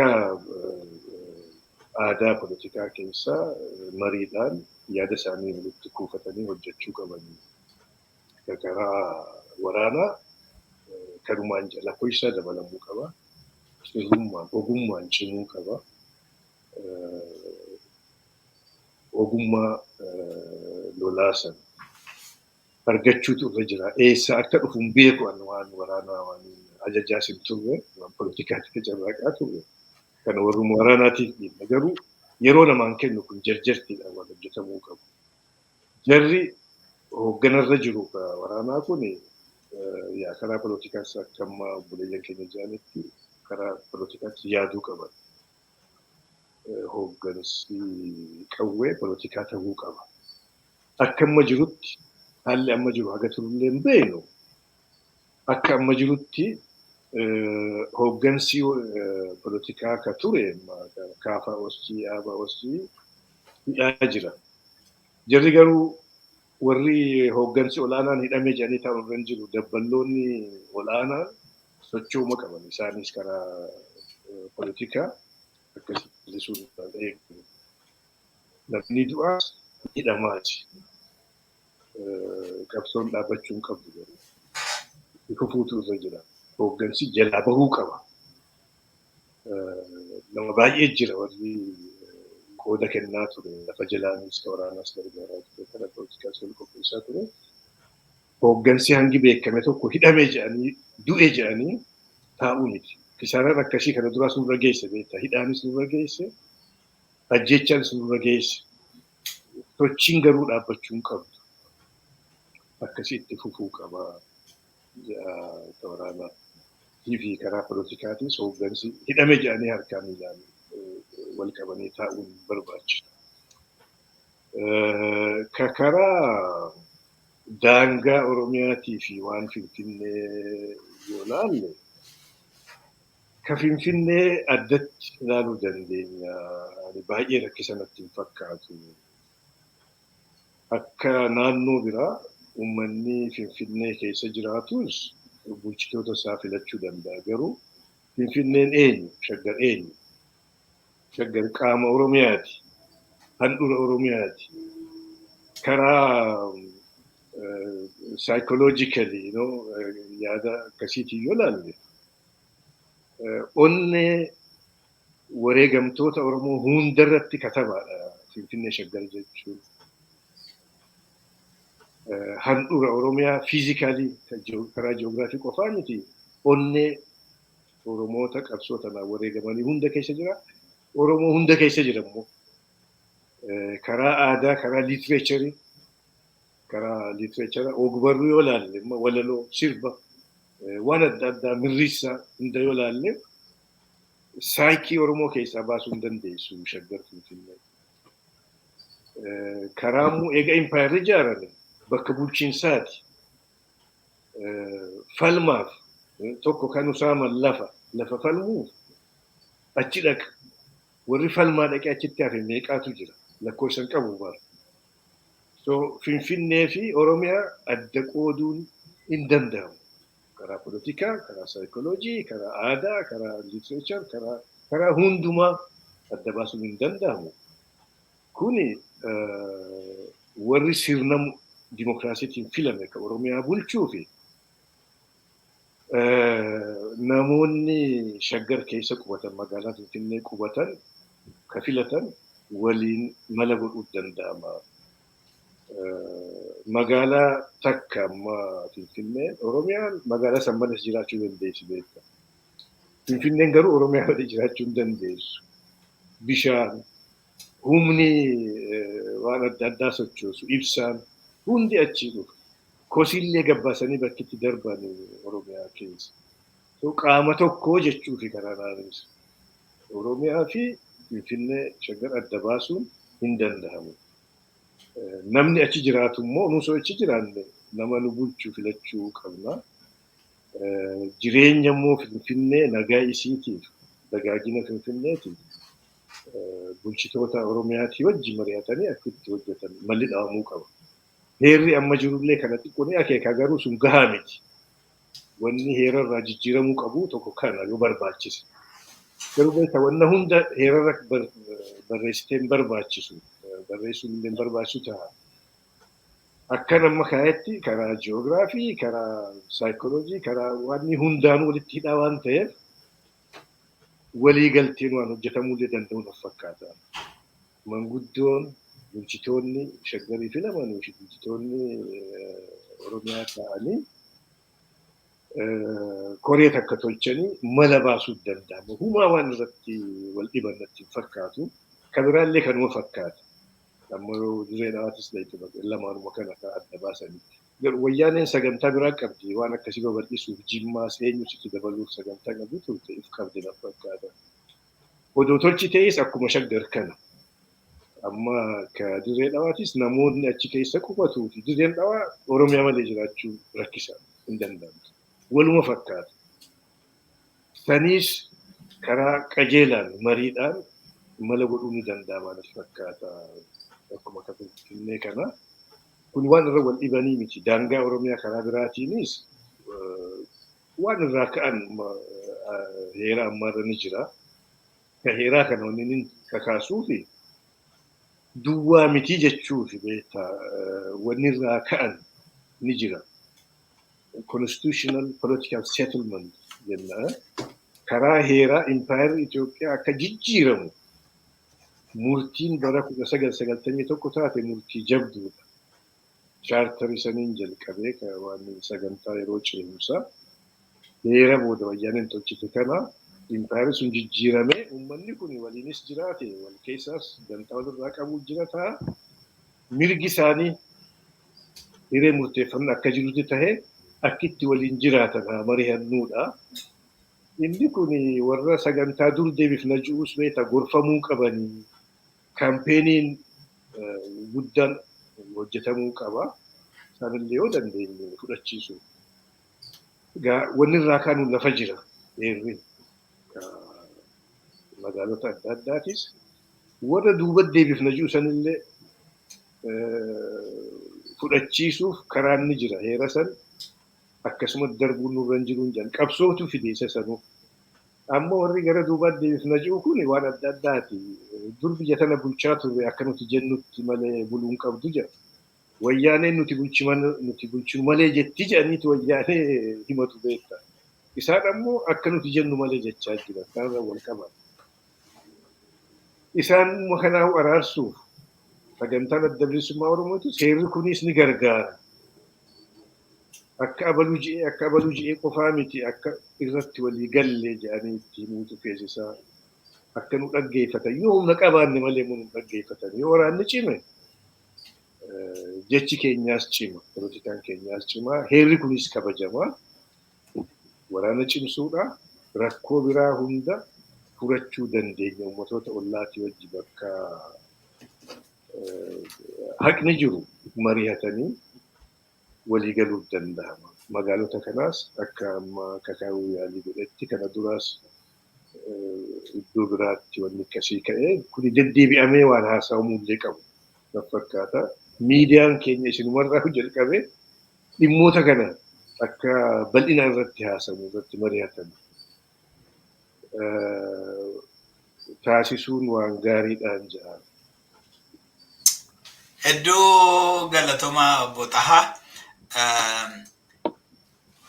Sa'aatiin keenya deemaa jira. Kanaaf gara walitti harkisnee golobuutti adeemnu. Waa lamanii akkasini samma obbo Tahaan dubbatanitti dabaltanii waa lama kana ilaaltanii barbaadu obbo Ahmed. Tokko waa'ee saba keenya saba Oromoo Walloo inni kuni tarii 91 keessatti yeroo sanatti sababa adda addaan dogoggorri godhame tokko isa ta'inna jedhee nan yaada tarii namoonnis kana jedhaniiru fakkaata. Wallooni akka ilma abbaan qabneetti hafuunsaa sirrii miti inni jedhu tokko. Lammaffaan dogoggorri ta'e tokko 91tti pirokiraasii waggaa almost century tokkoof jaarraa tokkoof ijaarame sana diiguu dhiisuun pirogiraasii sana bakkatti dhiisuun tarii warrumti Tigraayyuu rakkoo isaan amma keessa jiraniif iyyuu inni sababa ta'eera ta'uu danda'a. Waa kana lamaan maal gochuu mala jettanii yaaddu?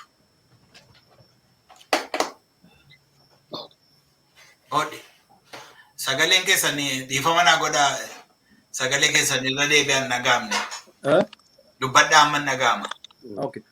Dhiifama naa godhiiti. Wanni jaalataan jedhe tuni baay'ee akka gaariidha. Haa ta'u malee ammoo ani ammoo ka jedhu dogoggora Ihaadig keessattuu godhe keessa katamoota tana indipendentii kophatti godhuu isaati. Maaliif wanni irratti rakkatee kophaa godhee wayita kophaa bulchanis okay. Bal'isuuf ammoo hin dandeenye. Bal'ifna yoo jedhan rakkoo itti fide. Ammoo soo katamaan tokko bal'achuun isaa hin oolu.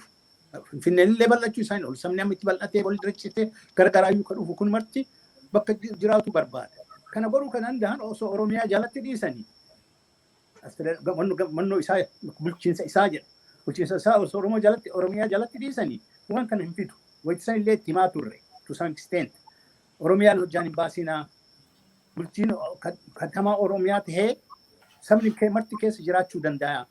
Sabni akkamitti akka keessa jiraatu ammoo saba keessa jiru santu murteessaa. Eenyuun akka filatu. Haa ta'u malee Oromiyaa irraa hin kutinaa kan jedhu yaada san ture. San godhuu dhabdeet ofitti rakkoo uumte jedheeti kaani ka yaadu. Tokko kan. Lammata ammoo karaa lama wannoo kawalloo kaaftee kunillee sanu biyya sababaa ofitti uumtee fuutee Amaaratti murtee saba osoo waa tokko hin mari'achiisin sabni eessa barbaadan ka jedhu osoo mari'achiisin waa kan osoo hin godhin walloo jechuun Oromoo balbala mara yoo laaltee wannoo fudhatee hin laallu sun amma shawaa mallee akka shawaan tokko akkasuma afaan Amaaraa haasayaa wannoo jedhuu danda'a. Kana afaan Amaaraa haasanii wannoo Kiristinnaa ka'anii jiraachuu danda'a malee guddinni Islaamni illee keessa jira. Lafti isaanii hundi isaa maqaa Oromooti. Hundi isaanii ammoo Oromoo jedhanii ufaman. Kana carraa kana osoo kenniteefi eessa barbaadan garamitti deemuu barbaadan osoo jettee murteessitee sabni sun osoo murteessee rakkoo akkana kana keessa seenan jechuudha. Rakkoon isaan keessa jiran san wanti san tuffii baay'ee waan qabaniif maaltu nu jira dhaabbata. Hin beekanii kama Finfinnee irratti abbaa Tsahaay waan jedhe yoo jaalatanii jibbitanii hojii irra oolchina jedhe. Hagam kun amma tuffii hagamiin akka qaban mul'isa. Wanti san tuffii irraa akka ka'ee bakka fedhanitti cicciran Oromoo yaada xinneessuudhaaf. Warri isaan yaada kennuufillee ammoo waan akkasii isaan barbaadan. Akka Oromiyaan akka hin guddanne Oromiyaa irraa xinneessan. Rakkoo ofitti uuman. Maal qaba Oromiyaa jala taa'anii yoo bulchan kan jedhu hiyyaan.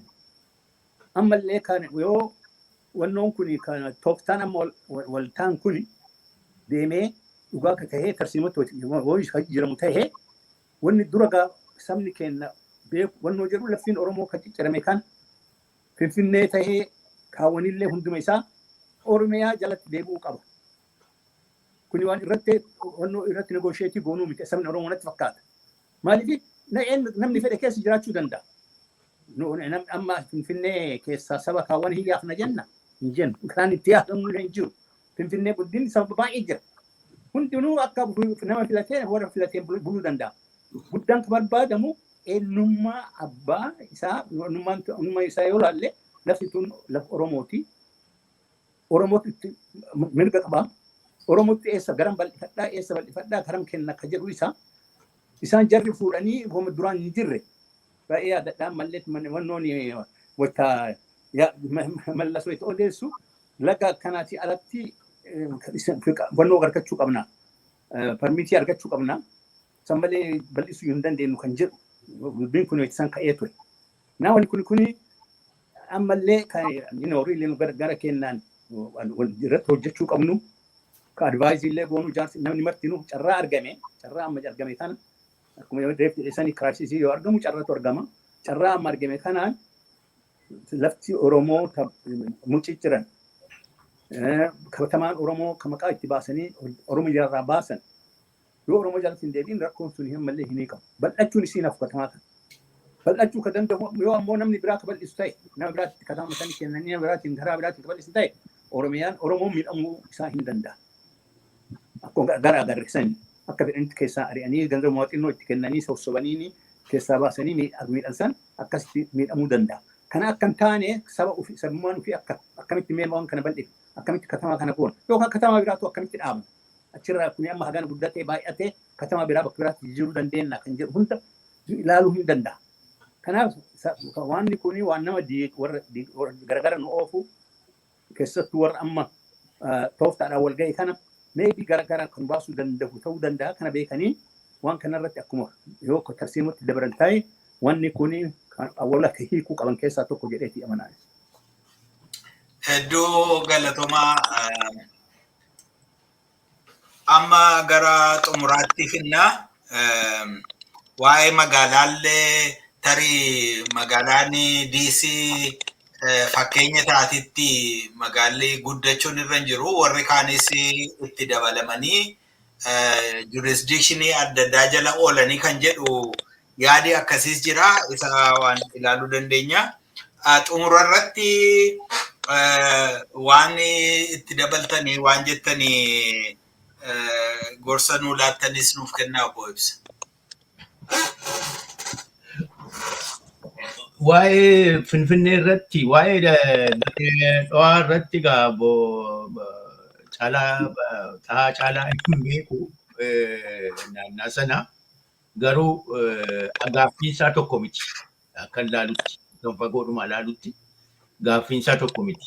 Gaaffiin namoota boordarii irra jirudha kan kileemii godhan gochuu danda'an Oromoodha olloota Oromooti. Kanaafi warra fagoo miti kan gaafate isaan immoo akkatti yoo qaamni sadaffaan keessa galuu baate jarri traditionally akkatti problemii isaanii solvii godhan qabu.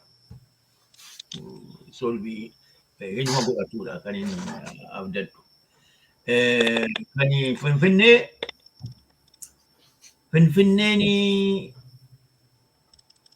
lafa Finfinnee abbaa kan ta'an ikkoo naannaa sana jiru. Kan kooti kan jedhan jiru. Kun kan abbaa kootiiti, kun kan eessuma kootiiti, kun kan baluuti, kun qe'ee baluuti kan jedhan jiru.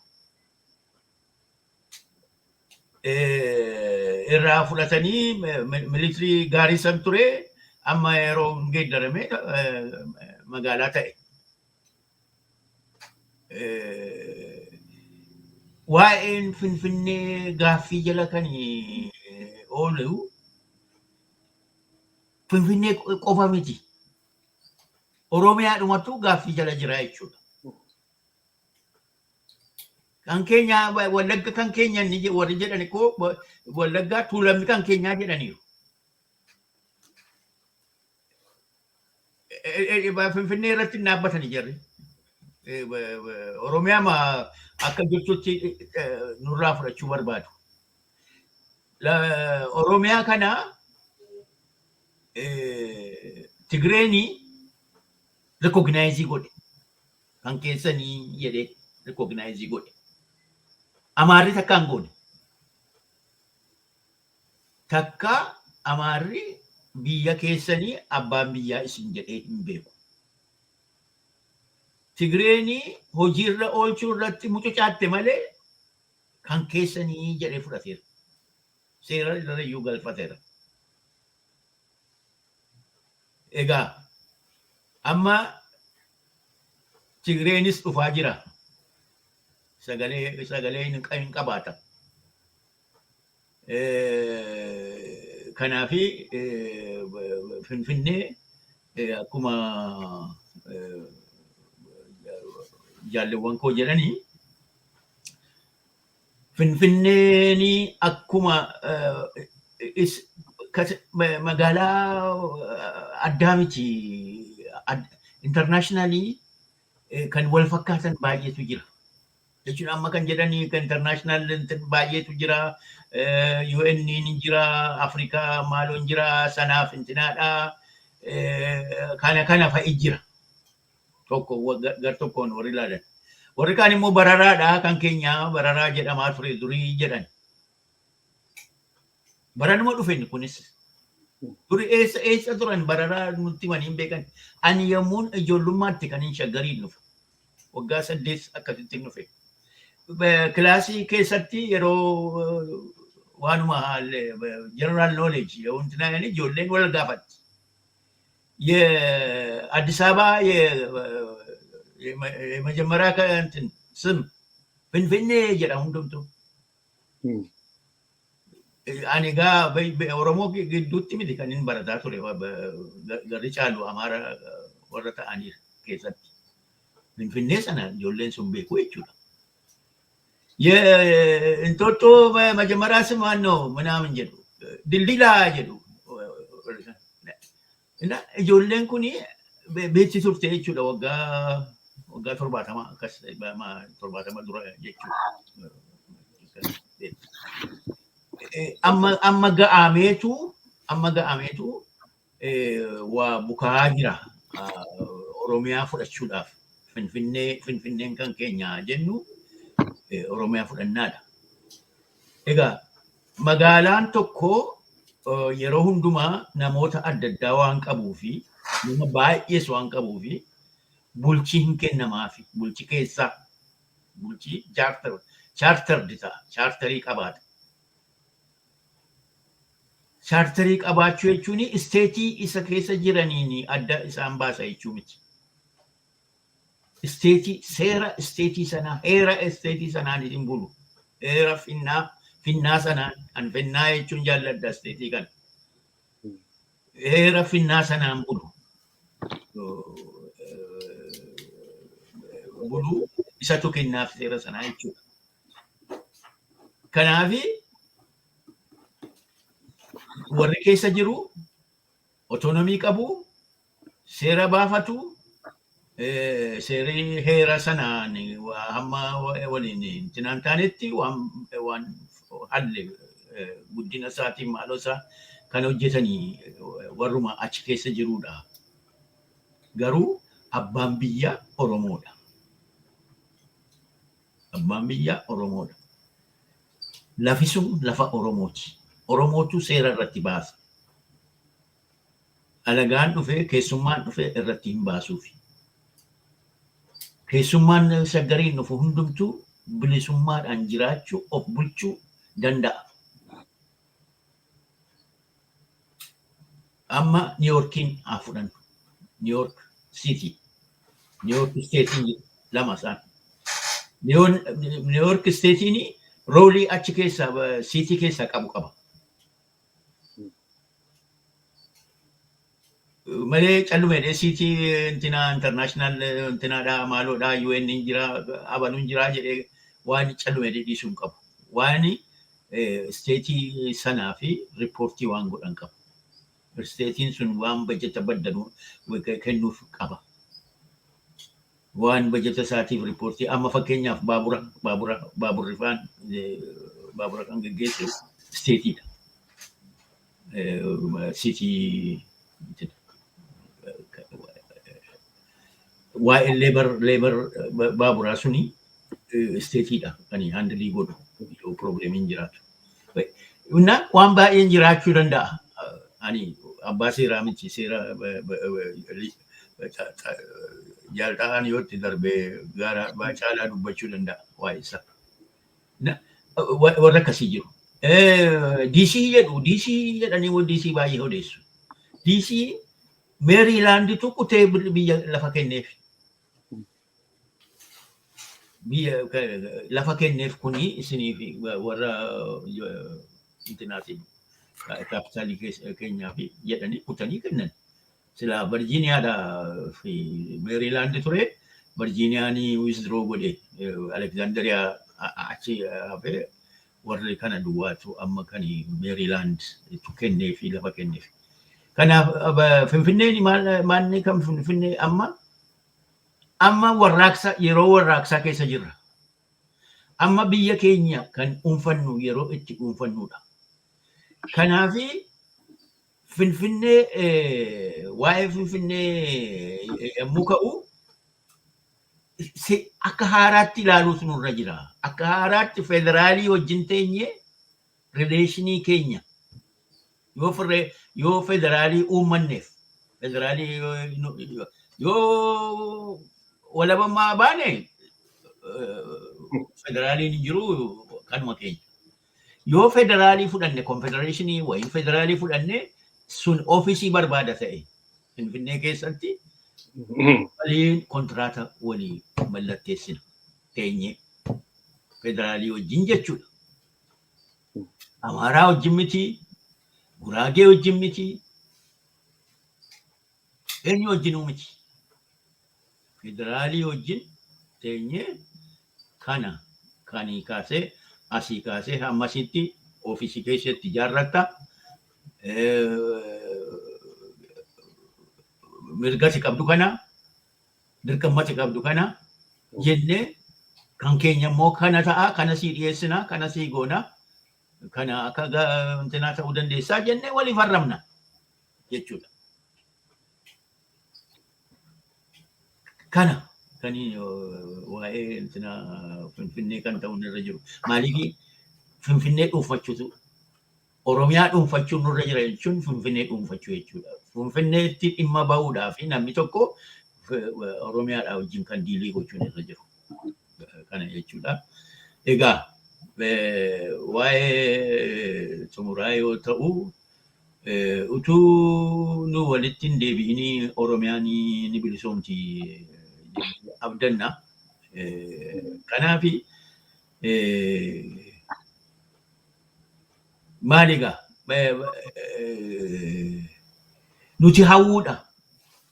Eenyuyyuu hawwuudha dubbiinsaa maaliif amma agarreerra waa'ee qabsoo kana qabsoo nees agarreerra qabsoo kana agarreerra amma yeroo dargii awraajjaadha nu erganii awraajjaa maaloo turre awraajjaa turre ibidda keessa baanee yoo nuyi qawwee nu dhowwatan qawwee nu kennaa jennaan nu dhowwatan yoo nu keessaa baanu second inni dhufu immoo qawweedhaa wajjin horii guddaa wajjin sodaatamaa wajjin waan hallee wajjin kennaniif inni qabsaa'u inni dura qabsaa'e inni qabsoodhaan waan sana argamsiisu wanta gochuuf hin deemu recognized ta'uuf hin deemu isuma isa taanutu recognized ta'a waan amma ta'u hundumaa nuti haa eebbisnu gara baasetta baasuutii itti mufufaa jenna. Baay'ee hedduun isin galateeffadhaa hunduma keessanii wanta baay'ee irratti haasofne mariin kun illee ittuma fufaa gara biraasii akkuma amma obbo Ibsaan jedhanii Waaqayyo yoo nu badhaase utuun lammaffaa walitti hin deebi'inii Oromiyaan hin bilisoomti ta'a. Yeroo sana sola garra waan fedhuuf walitti deebinaa har'aa fi yeroon keenya nu jalaa dhumateera. Hedduun isin galateeffadhaa obbo Ibsaa Guutamaa, obbo Ahmed Hussein, obbo Taha Abdii baay'ee ulfaadhaa baay'ee isin kabajnaa. Ani immoo milkaawaadhaa carraa argadhee isin wajjiniin haasa'uu danda'u kootti. Dhaggeeffattoonni keenyas immoo milkaawoodha carraa kana waan argataniif hedduu galatoomaa ulfaadhaa fayyaa ta'a Waaqayyo isin haa eebbisu. Galatooma. Galatoomaafis carraa nu kenniteef hedduu galatooma. Hedduu isin galateeffadha. Jabaadhaa jechuu nurra jira jabaadhaa. Yoo jabaattan kana caalaa deemuu dandeessu. Baay'ee gaariidha. Hedduun isin galateeffadhaa dhaggeeffattoota keenya sagantaa keenya guyyaa har'aarraa waan hedduu akka barattanii abdii guddaan qaba. Sagantaa adda biraanii deebinee walitti naannofna. Waaqayyo isin haa eebbisu yeroo gaarii isiniif haa ta'u. Nagaatti. Enyoon daree goonee addaa goolii adiin kan rukutu waa'ee saba isaatiif hinaafa marummaa isaa kan nyaatu gurmoo nu yaabbatee isaa kan guddanneef kunuunsu gootni galagalchuu loltuu diinotaa isaa nu hiyyoomsu.